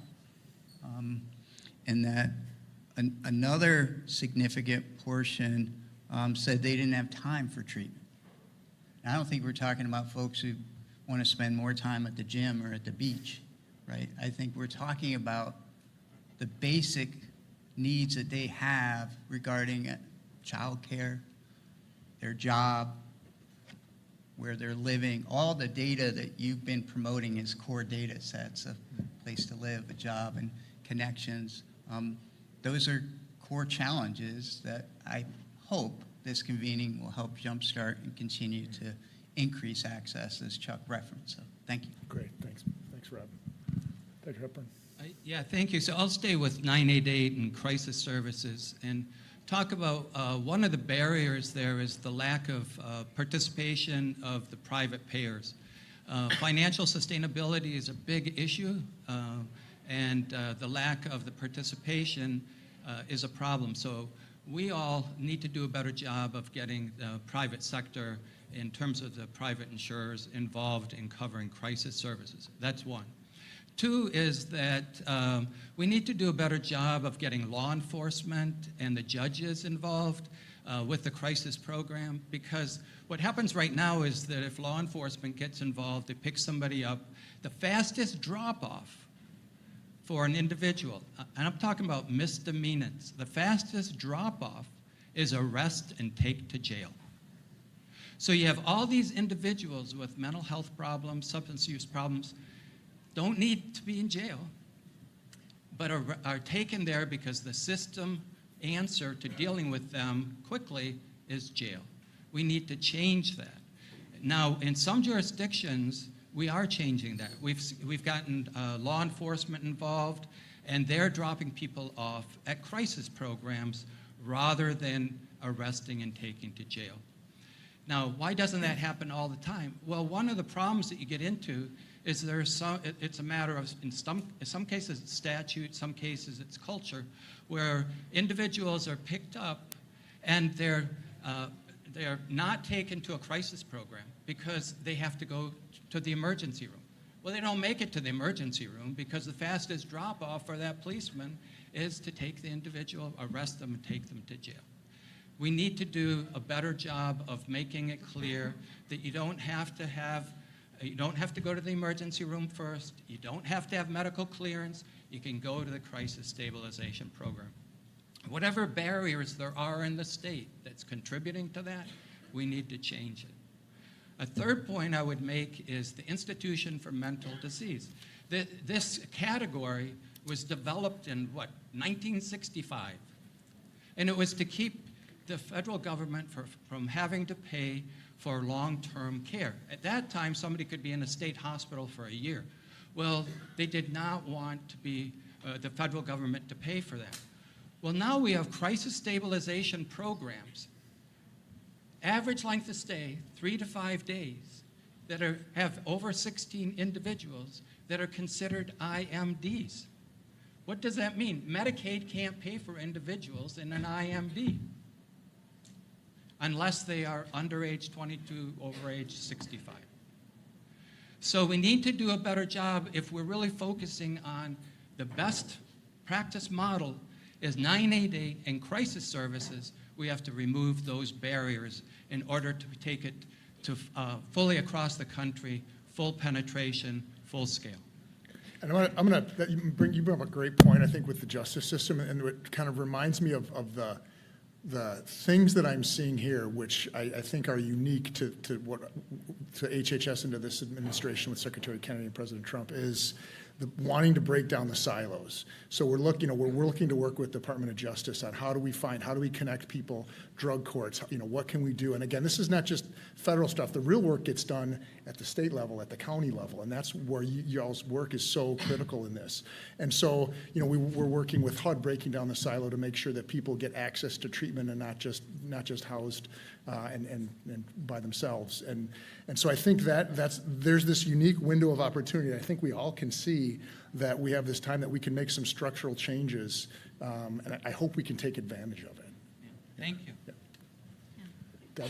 And I would concur. I think, and we've heard this throughout the morning, that a big piece of this is the fragmented way that care is delivered. And that certainly is true in physical health, but becoming less so, but certainly in the behavioral health field. And that is because some of those services are delivered by the private sector through the health plans, with providing crisis services and providing prevention and providing other services through the medical model. And then we also have the piece that is being provided more through a public health model, and all of that is not always being linked together in an efficient way. We also don't really have the infrastructure in place in a way that really works well. So we've heard about I think Dr. Parsons raised the issue of interoperability and being able to build that system so that records can flow well and information can flow well, and behavioral health is not a piece of that in a systemic way yet. So that's definitely something that we need to take a look at.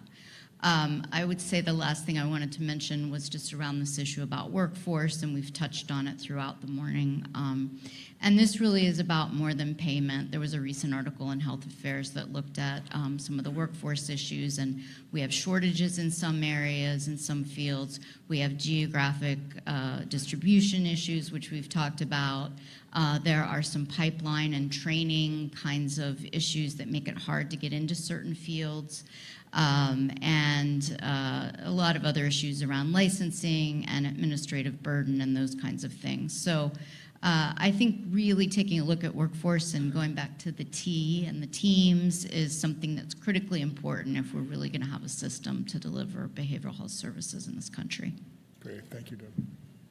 So I've had the opportunity in my first 3 years as the CEO of NAC, traveling to 49 states and territories across this country and listening firsthand from frontline clinicians and leaders in these health centers about the challenges that they face. And often those frontline clinicians include primary care, but also a lot of behavioral health folks who are key members of the team. And when I ask them, like a primary care clinician would, like, what do you need, or what is your chief complaint?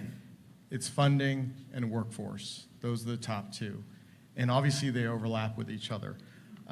So as we look at, and that's what's so great about, bringing the public, the private sector, payers, providers, all of us together to address that challenge, which I think is fundamentally about funding and workforce. Now, what's the solution to consider this? I'm going to go to the framework of primary care and kind of what I learned. I learned diabetes, I learned hypertension, I learned all these conditions, I learned mental health. That needs to be integrated, in behavioral health and the mental health, that needs to be integrated into the delivery of primary care. But we have a primary care workforce crisis. If you look at triple-double, there is a simple framework we've highlighted about the primary care crisis, and we need to double primary care spend from 5 cents to 10 cents on the dollar. We need to double the number of people served, starting with health centers, from 10% to 20%. And we need to double the workforce because we have a primary care workforce challenge. 100 million people in our country do not have access to primary care. So we need only 20% of people who graduate. I didn't have a strong peer incentive to become a primary care doc in underserved communities. I'm grateful, my parents supported me and I got the National Health Service Corps, but I'll tell you, those numbers are going down. So if you need to prevent, detect, screen, and treat mental health, you need a primary care workforce there. So that's known as the triple-double. You could Google it on Primary Care for America. The goal is 10, 20, 40. I'll highlight the goal, which I love the Kennedy Forum, Patrick Kennedy is here, and Rebecca's here. The importance of thinking about measures and treatment. We talk about data, but 90, 90, 90. The importance of us really holding ourselves accountable to improving screening, just like I would worry about breast cancer screening or colorectal cancer screening or cervical cancer screening. Those are frequently highlighted. We need to screen for mental health and substance abuse issues, so 90% is the target. When you screen someone positive, they need to get evidence-based treatments, that's 90%. And then when they're in treatment and you're targeting recovery, that needs to be 90% as well. So you could Google the Kennedy Forum 90, 90, 90. I think it's a great, simple model for us to think about policy and practice and how we could advance and address these issues at a state level and a national level. Great, thank you. That's a perfect segue to the next topic. So I think one of the things that I would like to address is not just counting success by getting money to people, but actually having outcomes of getting people into recovery. And so how can we measure, this is the question, how can we measure our successes? How do we hold each other accountable for that? So what can we do, both short and long term, to do that? So I mentioned earlier the CCBHC model and the opportunity that it presents for us to have national data. There's a lot of things I covet from the primary care world. One of them is the uniform data system, because I'm like a nerd. But we know by zip code who's getting screened, who's getting treated for what. We don't have any comparable data on the public mental health system. We need that. And forgive me, my two colleagues next to me, we have to stop this states wanting to measure everything a little bit differently. This also goes to plans. You all want basically the same information, but slightly differently. We need to agree on just a couple of common things and commit to doing it the same way. Great.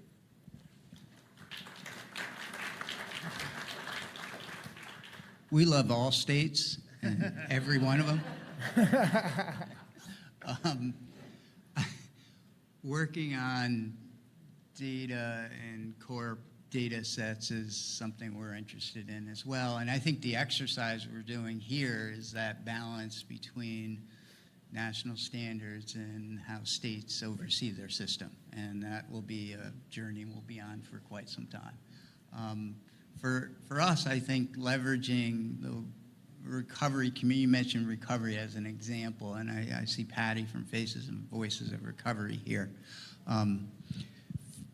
They have done a nice job to galvanize and to help organize people in recovery, and then go further to say, let's start measuring. Let's press for surveys, federal government, for example, to add in measures on recovery. We should. And I want to recognize the voices of people in recovery where that wasn't necessarily there a lot. I'm a family member. That, though, wasn't known to me until deep into the addiction. And only then I got to understand the real world of recovery and the needs behind people in recovery. And so sharing that is not going to be a one-meeting static exercise, but rather embedding the questions we want into every opportunity possible. So Great, thank you. Great, thank you. And we only have 3 minutes left, so we have a lightning round, a minute apiece for the rest of the questions. Okay. Thank you. I would just say that one of the things we have to be careful of is states fill out all kinds of data information. And so what we want to do is make sure that it's data that's important and is going to help with evaluating the outcomes. So I think it's basic data. How many people are getting services? How many people are benefiting, are accessing 988? We saw recently that since 988 started 4 years ago, youth suicide has gone down. Now, is there a way to say there's a direct correlation? Well, there's Previously, it was going up, and now we have young people accessing 988. It's one thing that may be very helpful. Looking at how many people are going to jail, how many people are getting stuck in the crazy competency system that we have. What that means is that an individual goes to jail, and then they're referred by the judge to evaluate competency. This is often for a very minor charge, trespassing, right? So you've got this waste of money going to evaluating somebody's competency instead of getting that individual help with their mental illness. And by the way, you get stuck in that competency system, it takes months, many months to get out of that, and by that time you've lost your place that you were living in and you've lost your job. Competency system we have right now is ridiculous.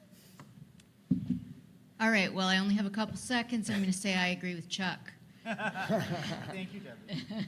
And so do our members. We feel that there are way too many measures, and we really want to go back to focusing on what I said at the beginning, which is, are we helping a person get better? Are we helping a person live the life they want to live? And so that's what, under the leadership of Dr. Caroline Carney, we have a group that's working now on that issue from a plan perspective to really try to focus in on what measures really make a difference, and those are the ones we're going to be focusing on. I'll just highlight, I would challenge everyone to consider partnering with their local community health center in this endeavor. We like to prioritize the fact that we think we're the employer, provider, and partner of choice. And so you could go find a health center. It's on HRSA's website. And this is where the partnership with HRSA and SAMHSA, these are so important, these partnerships, and all of us as associations. The last thing I'll highlight is stories and statistics. As you think about how policy changes in Washington and in state capitals, the importance of telling your stories, human stories, with patients, with providers, with parts of the system, highlighting the successes as well as the failures and the opportunities for improvement is going to be important. And those statistics are important. I do agree. You measure what you treasure and you treasure what you measure. The opportunity for us to simplify behavioral health measures, and the federally qualified health centers have the UDS. It's a very powerful way for us to track quality, where blood pressure control, diabetes control, there are a few behavioral health measures there, but I think we need to simplify the measurements so payers and providers are aligned and the payment systems align with that. Great, thank you. I think that was a fantastic discussion. For decades, y'all's leadership has really, and expertise has helped shape how we support communities around the country, state to state, community to community. We've made great strides, but we have a lot of work to do ahead of us, and I think we're going to try to get going on that right away. Got some exciting stuff that's going to be happening, pretty shortly. So again, I just want to thank y'all for being here and appreciate your support.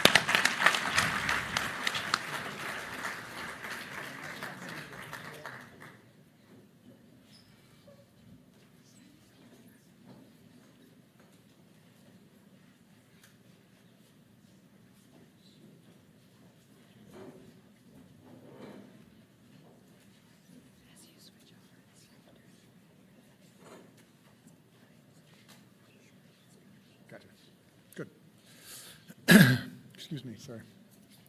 For our final panel, we have 5 distinguished guests from 5 different professional associations, medical associations, that we'll hear from, panelists that are going to be joining us. We have Dr. Bobby Mukmala, immediate past president of the American Medical Association, Dr. Robert, I tried to pronounce the name, Piccinini, sorry. Immediate past president of the American Osteopathic Association, Dr. Mark Rappaport, president of the American Psychiatric Association, Dr. Stephen Taylor, president of the American Society of Addiction Medicine, and Dr. Arthur Evans, CEO of the American Psychological Association. Again, I thank you all for bringing your expertise here. It's really exciting to see the representation in the crowd and in the panels from the federal side, the payer side, the association side, the stakeholder side. I mean, this is really kind of plants a flag on recognizing that, I think we're coming together as a nation to address the problems and the mental care situations that we're having. Each of you brings a perspective of clinicians to the folks that are providing care to the patients that we see on a daily basis in our communities. And your organizations represent a spectrum of clinicians working across these settings, from primary care to highly specialized psychiatric and addiction treatment. Each of you as clinicians and as representatives of your respective organizations have been on the front lines working to navigate the myriad challenges that we all have seen facing and struggling with mental illness and addiction. I would like to turn to a couple of questions. I'm going to start curious from the AMA and the AOA's perspective, particularly from the vantage of primary care. We know that primary care settings are going to be critical to addressing the addiction and behavioral health treatment gap in the country, and that having more specialists just isn't going to be the answer. How are you working through your members and through your partnerships with organizations like the APAs and ASAM and others to help build capacity among the general medical providers to treat addiction and behavioral health issues and to support long-term recovery? I'll start with you, Dr. Mukamala. Thanks, Tim. It's great to be here. Already learned so much in panels 1 and 2, which is the beautiful part of being here today, to create a team of organizations, of people, instead of doing this siloed. But as far as what the AMA is doing, to what you asked about helping us get to a better place, mental health-wise and addiction-wise, honestly, the first step of any of this process, I think, is to take a look internally. Right? I think it's reflexive to say, what do we got to do out there? And I think the reality of that has a lot to do with stigma. Right? With a million physicians in this country, you're going to see, I think, a spectrum of recognition, willingness, a sense of responsibility for helping the country with this, right, as the leaders of healthcare and the physician community. And so I think that's something that we focused on, right, to recognize what we think internally, what our reaction is, and perhaps what it should be. And then from there, once we're through that phase of it and have evolved, I think education has a lot to do with it. Like knowing the right thing to do, but not necessarily having the background to be able to do that. For a primary care physician, I can think of a generation ago when I was a medical student, there was some hesitancy for a primary care physician to deal with a mental health issue. Now that's changed. It's taken a big step in the right direction, still a long way to go, but some comfort with the primary care physician treating somebody for simple depression, right? But I think that barrier still exists when it comes to addiction, right? I think we have a longer way to go with that. And this is what the AMA has been working on to be able to learn about the value of buprenorphine, for example, right? In dealing with addiction in a patient in a primary care office, where now you don't need an X waiver to be able to do that, right? I think that's a big step in the right direction. And then finally, I think that the external work that physicians do in their communities, trying to get coverage, right? Dealing with a lot of people that have trouble with insurance, right? And it's one thing to have an issue with a mental health problem or an addiction and even get to the point of being willing to go see your doctor, right? I mean, that itself is a huge barrier. But then to get there and then have to deal with the bureaucracy. I loved hearing that word so much. Not because I love that word, but I love the passion that recognizes that bureaucracy. And then, of course, then there's the long term. What do we do after taking care of somebody's overdose? Right? I mean, that's you guys do an amazing job in the emergency department. But then what, right? I call it a warm handoff, right? Not a cold handoff, like, okay, you got this appointment, go see this person. That just ain't gonna work, right? We know that.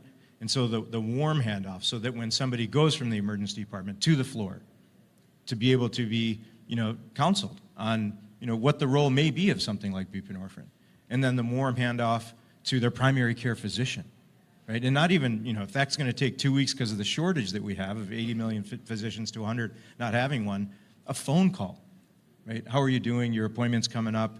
That interaction, I think, is something that we are all aware of at the AMA and that we're working on, that continuity of care, that warm handoff. Great. Thank you, Dr. Mukamala. Dr. Piccinini. Piccinini. Thank you. It's really great that the osteopathic profession has been invited here, and the idea of really the focus of whole patient care, which has been in our wheelhouse for over 100 years. For us, it all starts with the person. We know that there's not enough psychiatrists, addiction specialists, or primary care docs around. So what we've really focused on in the osteopathic profession is getting residencies out in those communities, because we know research shows that where a physician trains are more than likely where they're going to practice for the rest of their lives. One of the headwinds of that is, unfortunately, loan repayment, because we see that younger physicians are making decisions about how they're going to be able to pay their loans. So to be able to keep them in those communities, we have to address that issue. Not only that, the American College of Osteopathic Neurologists and Psychiatrists have partnered with osteopathic state and specialty societies for a great number of years to help their members understand behavioral health diagnosis, management, judicial use of medications, and that treatment, along with partnering with core REMS and using not only the better use of opioid medications and judicious use of opioid medications, but really incorporating osteopathic manipulative therapy, which is a certified non-pharmacological treatment for chronic pain. We know that, we've heard some of your panel before saying that, there's not enough primary care, and we fully agree. But the funny thing is, with osteopathic physicians, half of our physicians are in primary care, and over a third of both osteopathic psychiatrists and osteopathic primary care physicians are in rural communities. So we recognize that that was a need, but we started to see that a lot of those physicians wanted advanced certification in addiction medicine.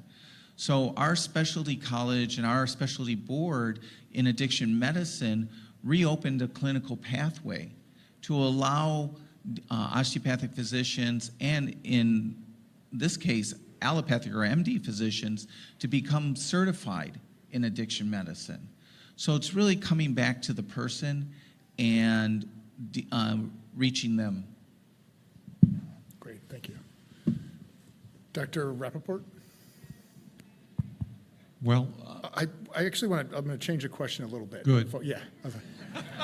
I missed the prompt on my script, sorry about that. From the APA, ASAM, and APA perspectives, you guys have been working in the trenches for many years doing this stuff.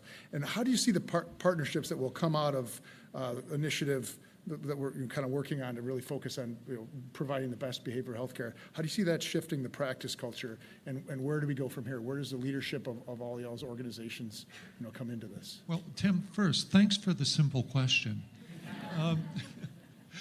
But before I answer the question, I wanted to bring up one issue that we need to always acknowledge, and that's the importance of therapeutic relationships. Care pathways are important, and educating folks about the best ways of treatment are important. But if you think about it as a clinician, what keeps people coming back, what keeps people doing the hard work they need to do, be it in recovery or be it from the work necessary to be stable with bipolar disorder or schizophrenia, it's the relationship with the clinical teams and the clinicians taking care of them. And so as we develop care pathways, as we talk about the approaches to team-based care, we always need to include that in that discussion. Now that I've done my message, I'll go back to your question. The American Psychiatric Association is fortunate because we've been able to partner with all of the groups at this table and all the groups at the other tables that we've had today. And that's been really important because, as you talked about, there are 5% of the workforce in mental health are psychiatrists. We need to break down silos. We need team-based approaches to care We need approaches to care that recognize, as was discussed earlier, the unique specialties that we all bring to the table and the unique abilities that we all bring to the table. And you see that in collaborative care. Thank you, Pat Conway. Thank you for those CPT codes that you developed. Thank you for championing collaborative care. Because that is a way that we're going to be able to reach more patients. But another way that we haven't discussed is peer support. Peer support specialists and integrating peer support into what we do. And this is, again, something that the APA is very much supportive of and involved in, is critical success. So it's collaborative care, it's peer support, it's partnering, as we do also with the CEO Forum that so many of the leaders here are involved in, that we can work together at what's best for our patients and what's best for their families. And that's really going to be critical to what we do.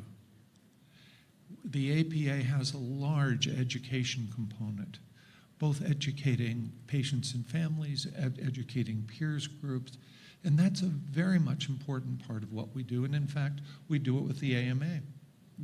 And we have great partnerships there. Thank you for this opportunity.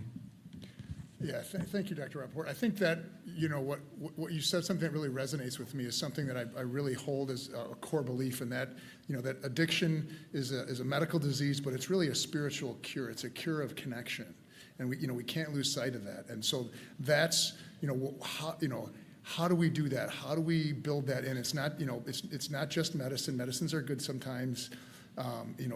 It's not good, programs and grant, programs, and, it's really about connection. And that peer support you hit on is critical. Like, we can't do this without that. It's that connection to family. I mean, that's where the disease lives, is in the darkness of isolation. And so when we shine a light on that, and that's what I think we're doing today, is shining a light on it. And that's, that I get kind of chills when you said that. It kind of reminded me of the core mission of, like, what are we doing? And I felt like a little bit sitting on your couch with a session with you. But I appreciate that, because that's what we do, and that's what all of it, anyways. Dr. Taylor. First of all, thank you for having this event, and it's really an honor for ASAM to be a part of it. For us at ASAM, this initiative is about implementation.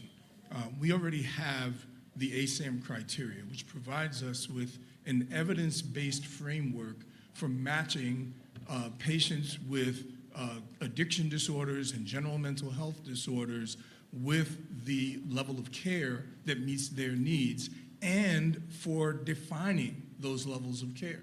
So the challenge now is to have the implementation, to have the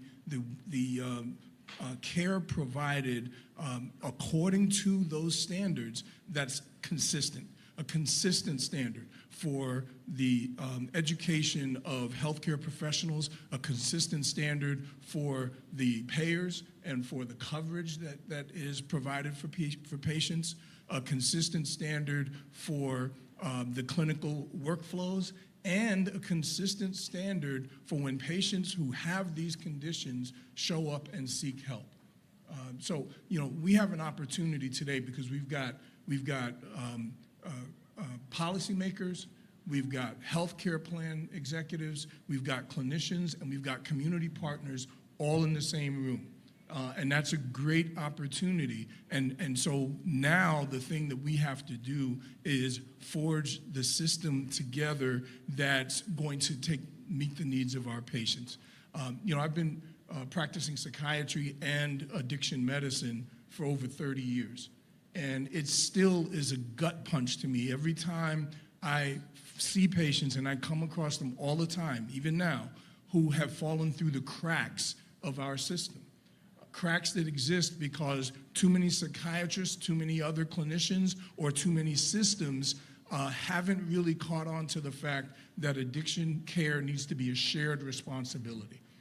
And what I think we have the opportunity to do today is to convert the clinical culture, you talk about the practice culture in this country, to convert that from a culture in which addiction care is somebody else's job to one in which no matter where you are in the healthcare system, some aspect of addiction care is also your job.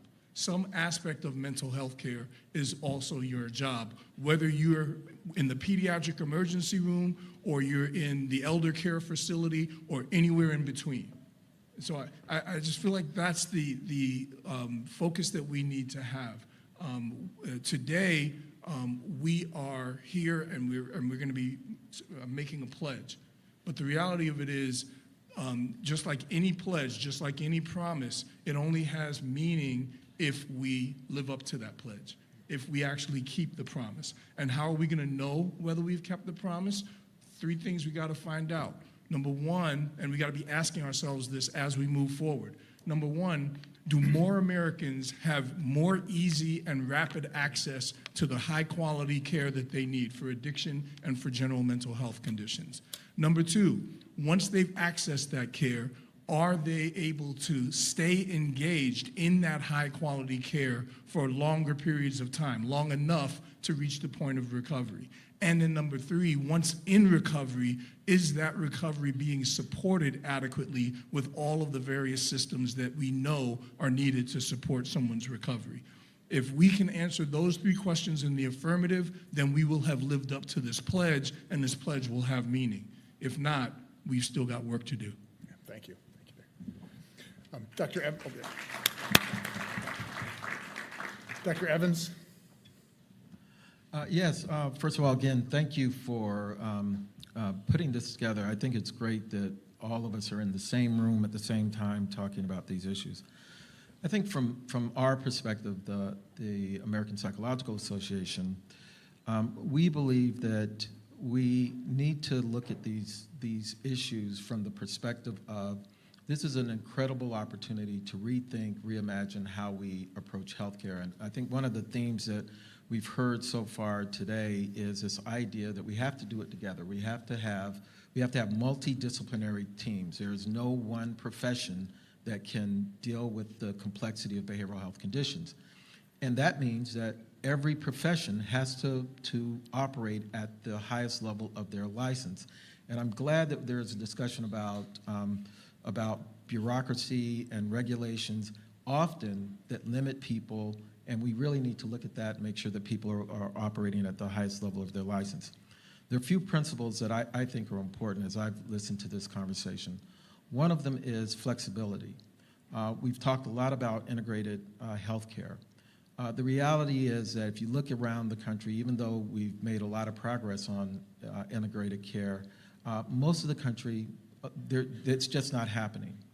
And we have to recognize that different parts of the country have different needs. If you're in frontier America or you're in rural America, a lot of the things that we take for granted in some of our urban areas just aren't there. And so if we want integrated care in those areas, we're going to have to be more flexible. And so we need to be thinking much more about principles and not being stuck on particular models. So flexibility is one of the things that I think is really important. Another issue, and I'm here as a provider, I guess, or representing providers, but most of my career I was a public payer. And the one thing that I know is that if we really want to change the system, we have to have payment models that get us what we want. We pay for process, that's just the reality. We don't pay for outcomes for the most part. But when we do pay for outcomes, we get really great results. When I was a payer, we talked to our inpatient providers ad nauseum about continuity of care and making sure that people had a good referral when they left treatment. What we heard over and over again was, well, we really can't do anything once people leave treatment. We implemented pay for performance.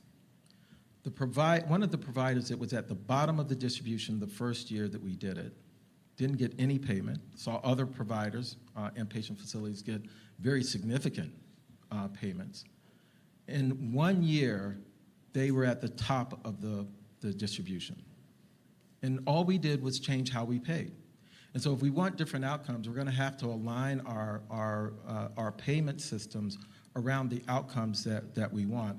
And that means not just looking at those kinds of metrics, but really looking at how do we set up systems so that providers are being paid for the entire course of treatment.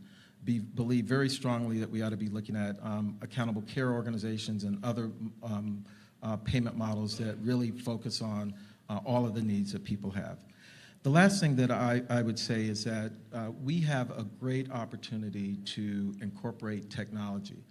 Our organization passed a policy around population health, really emphasizing the fact that we can no longer simply treat people after they're in crisis. And you look at most people who access treatment, they're accessing treatment after they're in crisis. We have to get upstream, and that means that we have to look at people and be willing to intervene with people before they have a diagnosis. Because a lot of times when we wait till they have a diagnosis, it's a problem. I think most people agree that we ought to be taking more of a population behavioral health approach. We have to have then the payment models that do that, but we also have to use the technologies that allow us to really do population health. The problem that we have is that we don't have enough behavioral health providers.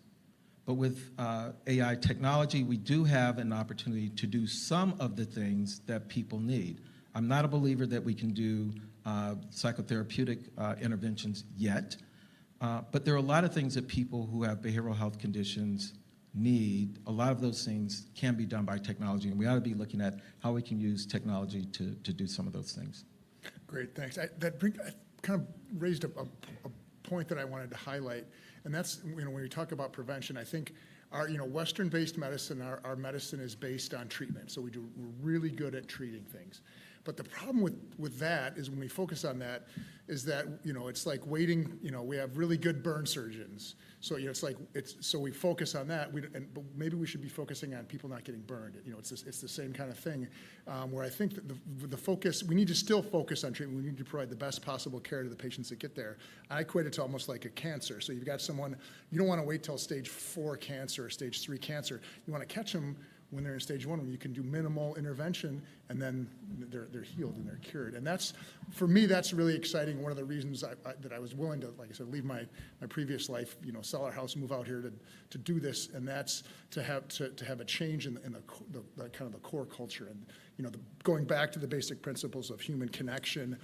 Eat with your family, play with your friends, eat healthy food. Food is medicine. I don't know how many times in the ED I saw people come in who may have high blood pressure and diabetes and things, and they just would want a pill to get. And I said, well, you gotta lose some weight and you gotta exercise. And I would ask them, they come with anxiety, and I'd say, well, what about, can you have like a spiritual connection? Do you have, that kind of thing? Are you connected with your family?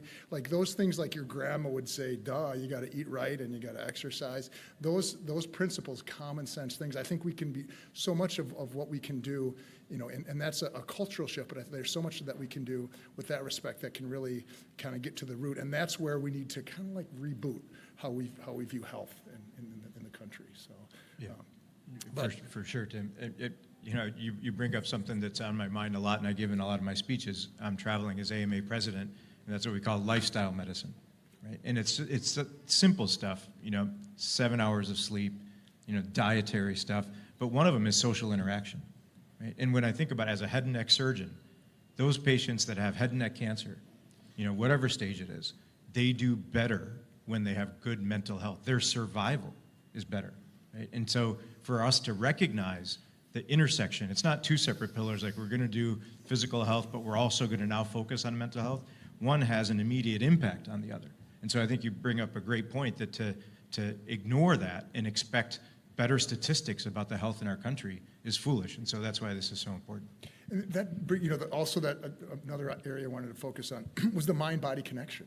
So there's so much that's tied between, what you're thinking and how your body's working, and that simple shift of doing the things that connect you to your family, connect you to your spirituality. Those things are I'd say are better medicine than a lot of pills are, and that's that kind of the drive that I have is pill culture to purpose culture, chemical coping to human connection. Like that's to me that's what it's about, and that's just those core core principles.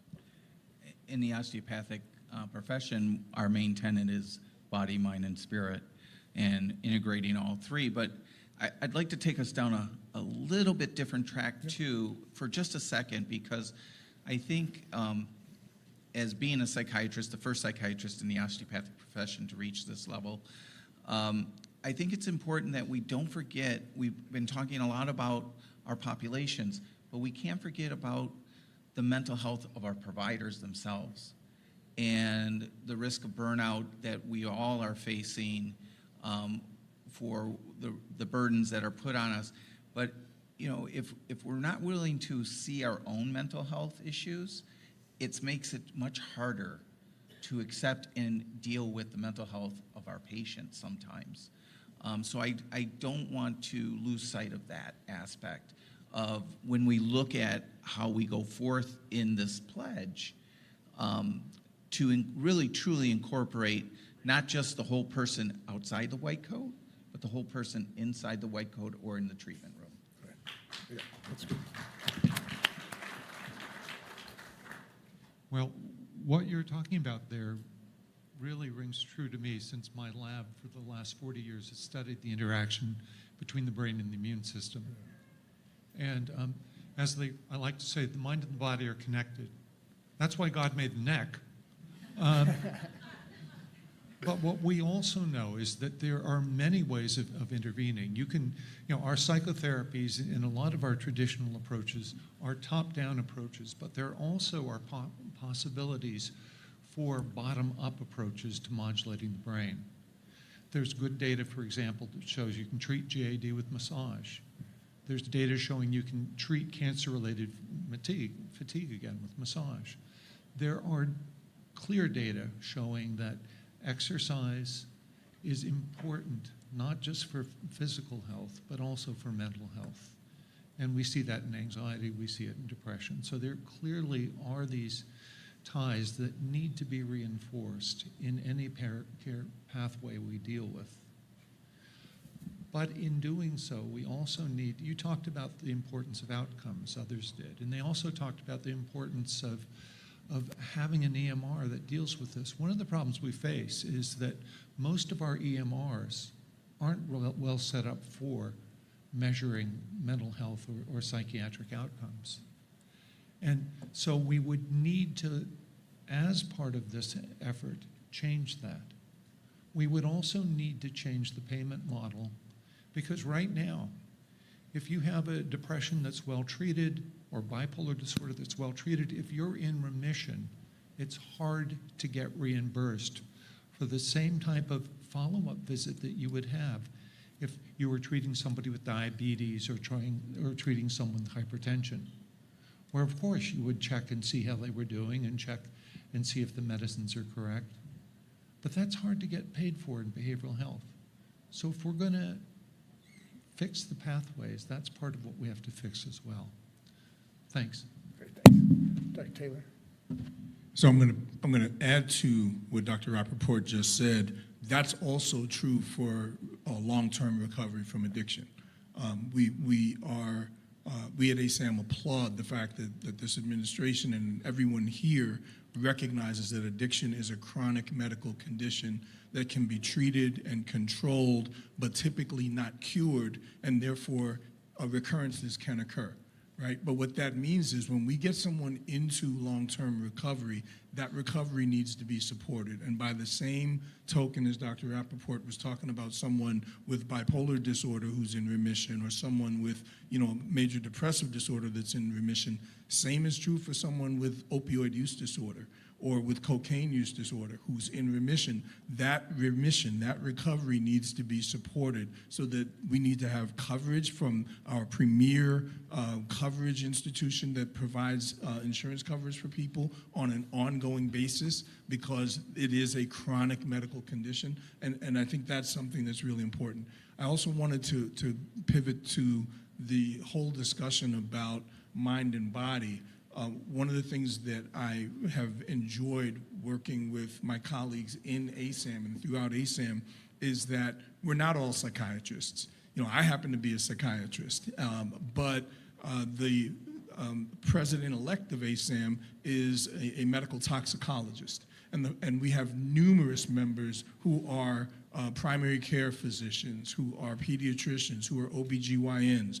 Why is that important? Because we want to be able to reach people at whatever point in the healthcare system that they might present with a substance use disorder, and we feel it's important for people to be able to get care from someone who's knowledgeable about addiction and about general mental health concerns, regardless of their specialty. Again, we want whatever point that you happen to occupy in our healthcare system, it is, at least in part, at least to some degree, your job to help people who have a mental health condition or an addiction disorder, at least to some degree, to help them with that condition. And I think that underscores the fact that, yes, we are all in different specialties and everything is so siloed. The way we bring it together is by all of us owning this, because we understand that there is a connection, an inextricable connection between mind and body, between mental health and physical health. In fact, mental health is health. That's great. I want to bring, before I get to you, Dr. Evans, I want to bring one point up. I think one of the things that I look at is the way that we treat addiction, like it's a real disease, medical disease, chronic medical disease, is the same way that we would treat diabetes. So if a diabetic came to us and had been off their insulin and had been eating cookies and came in with a blood sugar of 650, and in the ER this happened, multiple times, the same patient over and over, I never got to the point where I said, I just gave up. I'm like, that's just not going to work for them. I'm not going to, they're insufferable. It's just a homeless drug addict, and there's, it's never about that. I think that's, for me, that, I always felt like, there but for the grace of God go I. So, and seeing the humanity in all of us and in our patients, and building the systems that give them the opportunity to get the care. We would never say, you got 7 episodes of treatment, it didn't work. You shit out of luck, like good luck kind of thing. And so, and the other thing I wanted to bring up, I think too, is I learned this in recovery, 29 years ago when I went into treatment, is that, there's not a cure, it's in remission. And so while I'm doing this, while I'm in sobriety, while I'm working my program, my disease is doing push-ups, and it's waiting for me to relapse, and it's waiting, and it's going to come back stronger than when I stopped 29 years ago. And that to me is like, that's the reason that we have to build these systems, and then figure ways out that we can continue the care to treat it like every other chronic disease. But, yeah, Dr. Evans. Yeah, I want to go back to the point you were making about prevention, which I think is so important. I've been in the field for over 30 years, and I think it's probably one of the most important things we can do for behavioral health. So much of our resources, 90%, are on the back end of issues. And one of the things that Dr. Oz said, and then when he's talking about youth and getting screened in schools, and Brian Herburn when he was talking about criminal justice, the reality is that people who have behavioral health conditions, they show up everywhere. And they don't come to us as providers often. They show up in hospital emergency departments, they show up in criminal justice, they show up in the schools, they show up in child welfare. And one of the things we have to do is we have to embed behavioral health expertise in those settings. Not only putting people, but I think one of the things we've even heard on this panel, we have to empower other people to be able to recognize these conditions and know how to intervene. Most people don't. And so people languish. And so I think we have to take a more comprehensive approach in the way we look at it. How do we make sure that we are putting services and people in the places where people actually go, as opposed to requiring people to come to us? We know for addictions, only, 20% of people are going to access treatment, and for mental health, it's less than half. And if you're talking about certain groups, it's even a lot smaller. So we have to be a lot more creative about how we're going about addressing these issues, making sure that we're meeting people where they're at, and that we have payment models that are flexible enough to make sure that we're supporting people in that way. Last thing that I would say is that and I think we've heard it here again, at the end of the day, we can be very good technicians in what we do, but at the end of the day, it is the personal relationship that people have that really helps. And I've been in programs so often where, you ask people, what really helped you to get through treatment? I've never heard anyone say, Doc, it was the paradoxical intervention you did on the 3rd session. They never say that. What they're most likely to say is, well, you call me sir. You call me mister. It's those little things that connect. And I think as we're talking about technology, we're talking about protocols, that we have to make sure that we keep that part into the way we treat people, because that's really what helps people to get better. I think what you highlight is thinking outside the box. So, the system is the way it is now, and it's the way it's come together. I think everyone, it's not because people aren't trying to do the right thing, but how can we reimagine the system to be what the system could be? What's the ultimate expression of what the mental health system could be? What's the ultimate expression of what SAMHSA could be, or HHS? And I think then try to move towards that goal rather than, we still want to do the best that we can with what we have, but then also an aspirational thing of what can we do, a part of that. So I'm going to throw that back at you, Bobby, is, what's next? I mean, how do we take this kind of moment that we have and the opportunity that we have and go forward? Yeah, I think that's the critical question. So how do we improve the mental health of our country and deal with those people that are most in need? I think just the very basics, like workforce, right? We need to have a workforce that is big enough to actually solve this problem, as opposed to just drowning/treading water. Right? I think that's where we are now. We need to have that kind of robust workforce. Part of it is when we have that workforce, like we talked about many times, I think it's come up in every panel, the bureaucracy of trying to do the right thing, right? Things like prior authorization for doing X that I know my patient needs, my patient wants, but then all of a sudden we have this barrier. And then, the compensation for doing that work. It shouldn't rely on our morality. That's there, right? But then physicians suffer what we call moral injury, where we know the right thing to do, but the compensation for doing it and the hassle factor makes it difficult to do. That injures us inside and then leads to our own issues with our own mental health. And that's why I think this is an amazing moment. There's lots that I, as a physician, that we as the AMA disagree with an insurance company on, right? Our mission and insurance company's mission are oftentimes, when you read them, they sound good, but the reality is it's sometimes difficult. But this is a moment for all of us to sort of have the same north on the compass, right? To agree that, yeah, these are our mission statements, but this is our mission, right? To improve the mental health of our country, to get over the consequences of addiction, where we lost 110,000 people not long ago. Now it's down to 70,000 from overdose. But if that's our mission collectively, then we will move together in that. And again, like somebody said earlier, it's not just a signature, right? It's taking this forward and looking at how we think. And every time this comes up, not looking at the mini north on the compass, but the north on the compass to guide us. And that's what I'm excited about. Awesome. Yeah, and that's exactly what we wanted this pledge event to be about.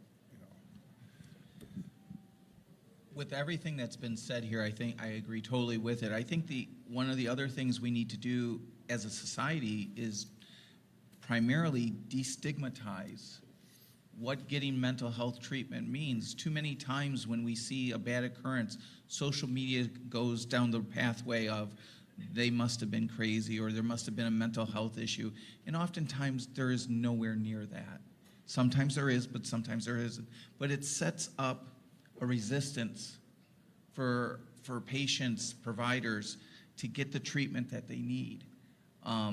So I think some of the barriers are, legislative, the bureaucracy, but also toning down the social media negativity that we see in getting mental health treatment. It should be something that is applauded and honored, as opposed to something that is spoken in the corners or in a dark room.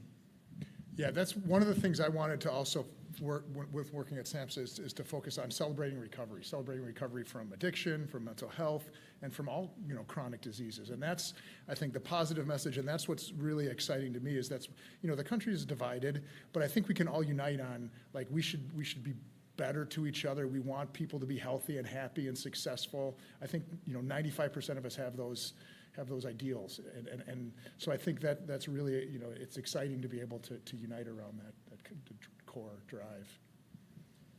Yeah, I absolutely agree about the need to decrease the ignorance and shame and guilt and prejudice associated with mental health and substance use disorders, and that's why campaigns like Love Your Mind that the Ad Council's done is so important, where there were 5.2 billion impressions the first year.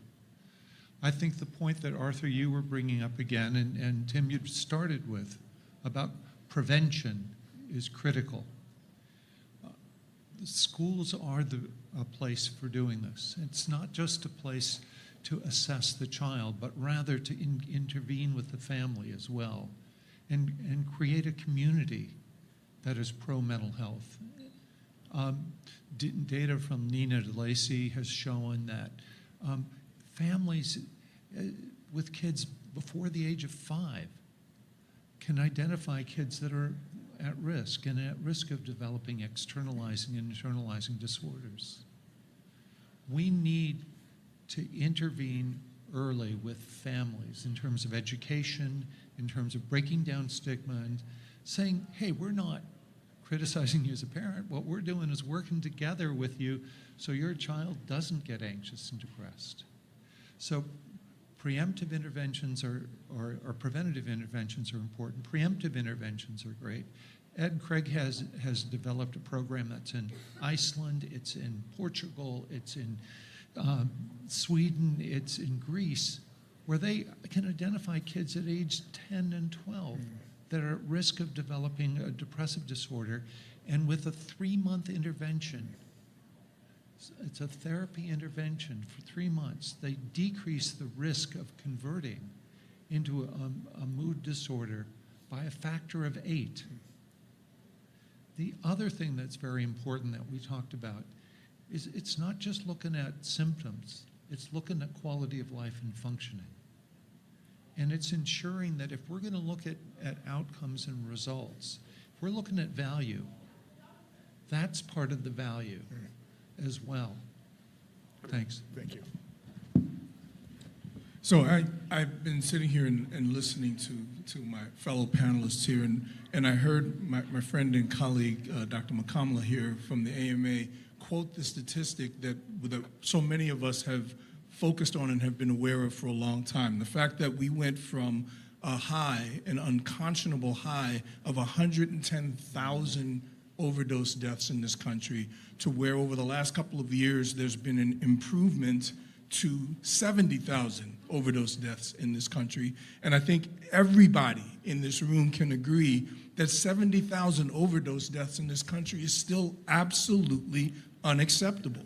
And I think so when we talk about where we go from here and what do we do about stigma, I think there are some things that ASAM's been prioritizing that are attempts to really operationalize destigmatization of addiction care. For example, we have a medicine that we know can cut down the death rates from overdoses from opioid use disorder by at least 50%, and that's methadone.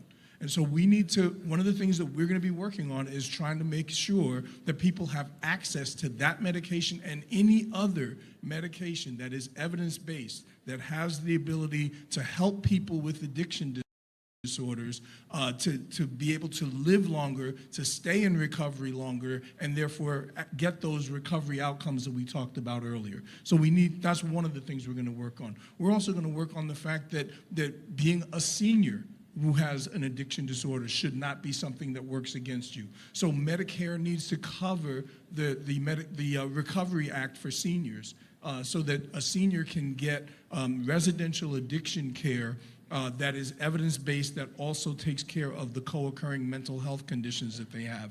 We shouldn't have the fact that you're a senior citizen in this country mean that your Medicare doesn't cover the treatment that you need at all levels of the care continuum.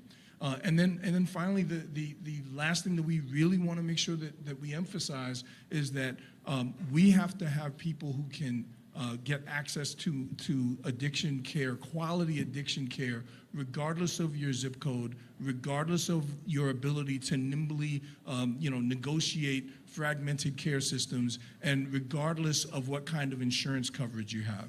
People need to be able to get access to high-quality care without any of those factors being determinative of their access. You know, what I'm hopeful about is I think we're at a really critical point where we really are starting to rethink how we approach our work. We know what helps people to stay psychologically healthy.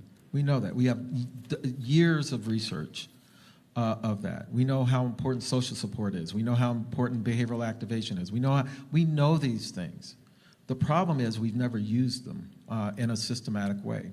You know, Mark's point about early intervention.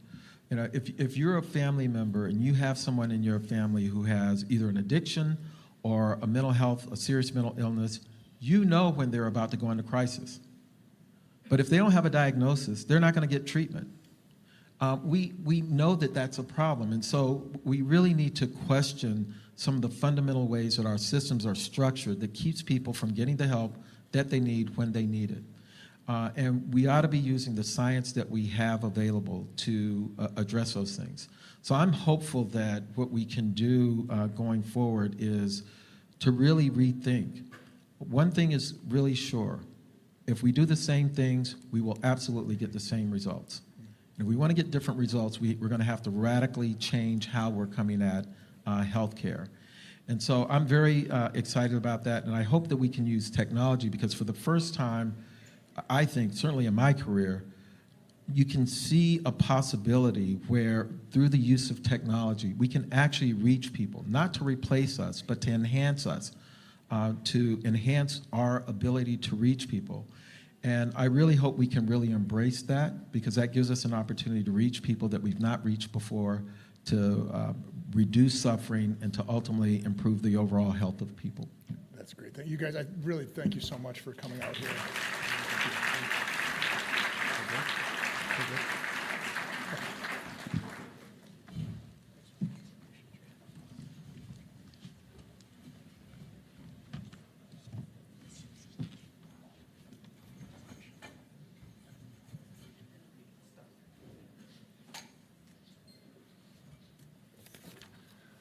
Okay, now I'm thrilled to say we have a very special guest.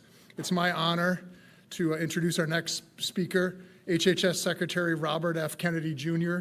Secretary Kennedy is leading a nationwide movement to reshape how America thinks about and addresses addiction as well as all chronic diseases.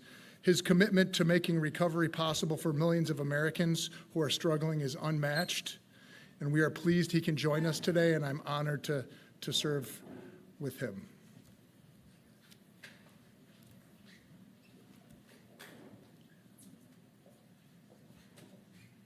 In a minute.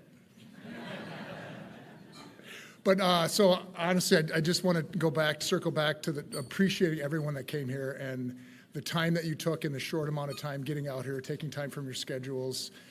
This is very, I think, important for us to do this and to kind of plant this flag. And I know that for many of us, probably most of us in the room, this is not just a job, but it's a passion. And I pinch myself every day that I get to be able to do this and to make this kind of a contribution. And I just can't wait to get to work with all of you. And I think we can really make a big difference in the country.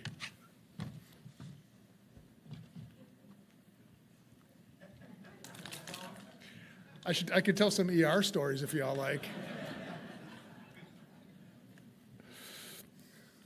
So what we'll do when the secretary speaks, we'll have the speakers come back up and we'll sign the pledge, and then we'll have members, and then After that, the secretary needs to leave. He's got to get to another event, and then we can let everyone in the audience sign the pledge as well. There's going to be a QR code that comes up on the screen, and we can have people sign with their associations, and people at home online can sign as well.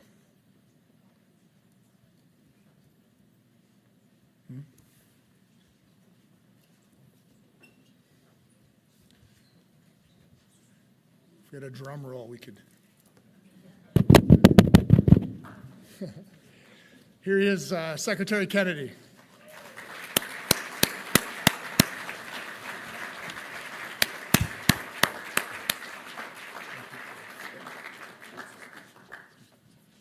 Hey, everybody, I'm very sorry to keep you waiting. It is. Every day is a crazy day here, but this day was really crazy. And I'm very, very excited to be here. This is an area that interests me tremendously. We're seeing for many, many years, mental health and substance use disorders have been essentially playing on the fringes where they're not really in the house of medicine, and they've been judged by different standards and not properly compensated. That parity was absent. It's now becoming more and more clear to all of us that those two areas are inseparable. We have something like 80% of the SSRI prescriptions being written by general practitioners in this country. And there's so many now, we're understanding more and more the links between mental health disorders and physical disorders, and the link between gut health and mental health illness, and all of these other intertwined things. We have to start treating this as a single area. And it's our position that we'd like to fight as hard as that we can to make sure that those kind of treatments that have been traditionally for mental health are treated with parity in our system, but at the same time, the people who are administering those kind of treatments have to step up their game, because we all have to, we need standards where we can measure success. We need outcome-based standards. If you go into a hospital with pneumonia or diabetes, there are standards of care that people know about, and they're evidence-tested. And and we know what works, and we don't know what works, and we apply those standards broadly across the entire universe of healthcare. We don't have that in mental health, and we don't have that in substance use disorders. We have a lot of silos, and there's no real place where there's a meeting of the minds on what works and what doesn't work. And we want to devote resources to making sure that we can develop those, but we need help from your entire community. And part of the pledge that we're asking everybody to take today is a pledge to step up that game so that we're all playing by standards that are measurable, that are outcome-oriented, and that the public will trust and the taxpayer will trust when it comes time to reimburse these. Well, I want to thank you all for being here. Thank you for your commitment to this. And am I introducing somebody? No, we're gonna do a picture next time. Okay, now we're going to do a picture. I'm really grateful to be here. Thank you. If you could have the panelists come up on stage, please.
your schedules. This is, I think, a historic day. I don't think anything like this has ever been done at HHS or within the government, and I think this is the start of something that could be really exciting and transformational. And please, this is going to close the ceremony, and we have the boards up on the side if you'd like to sign the pledge. Also, there's going to be a QR code up that we can have your associations sign. You can sign those as a permanent piece. So again, thank you so much, and appreciate all the guests and secretary. And again, this is really exciting, and look forward to working.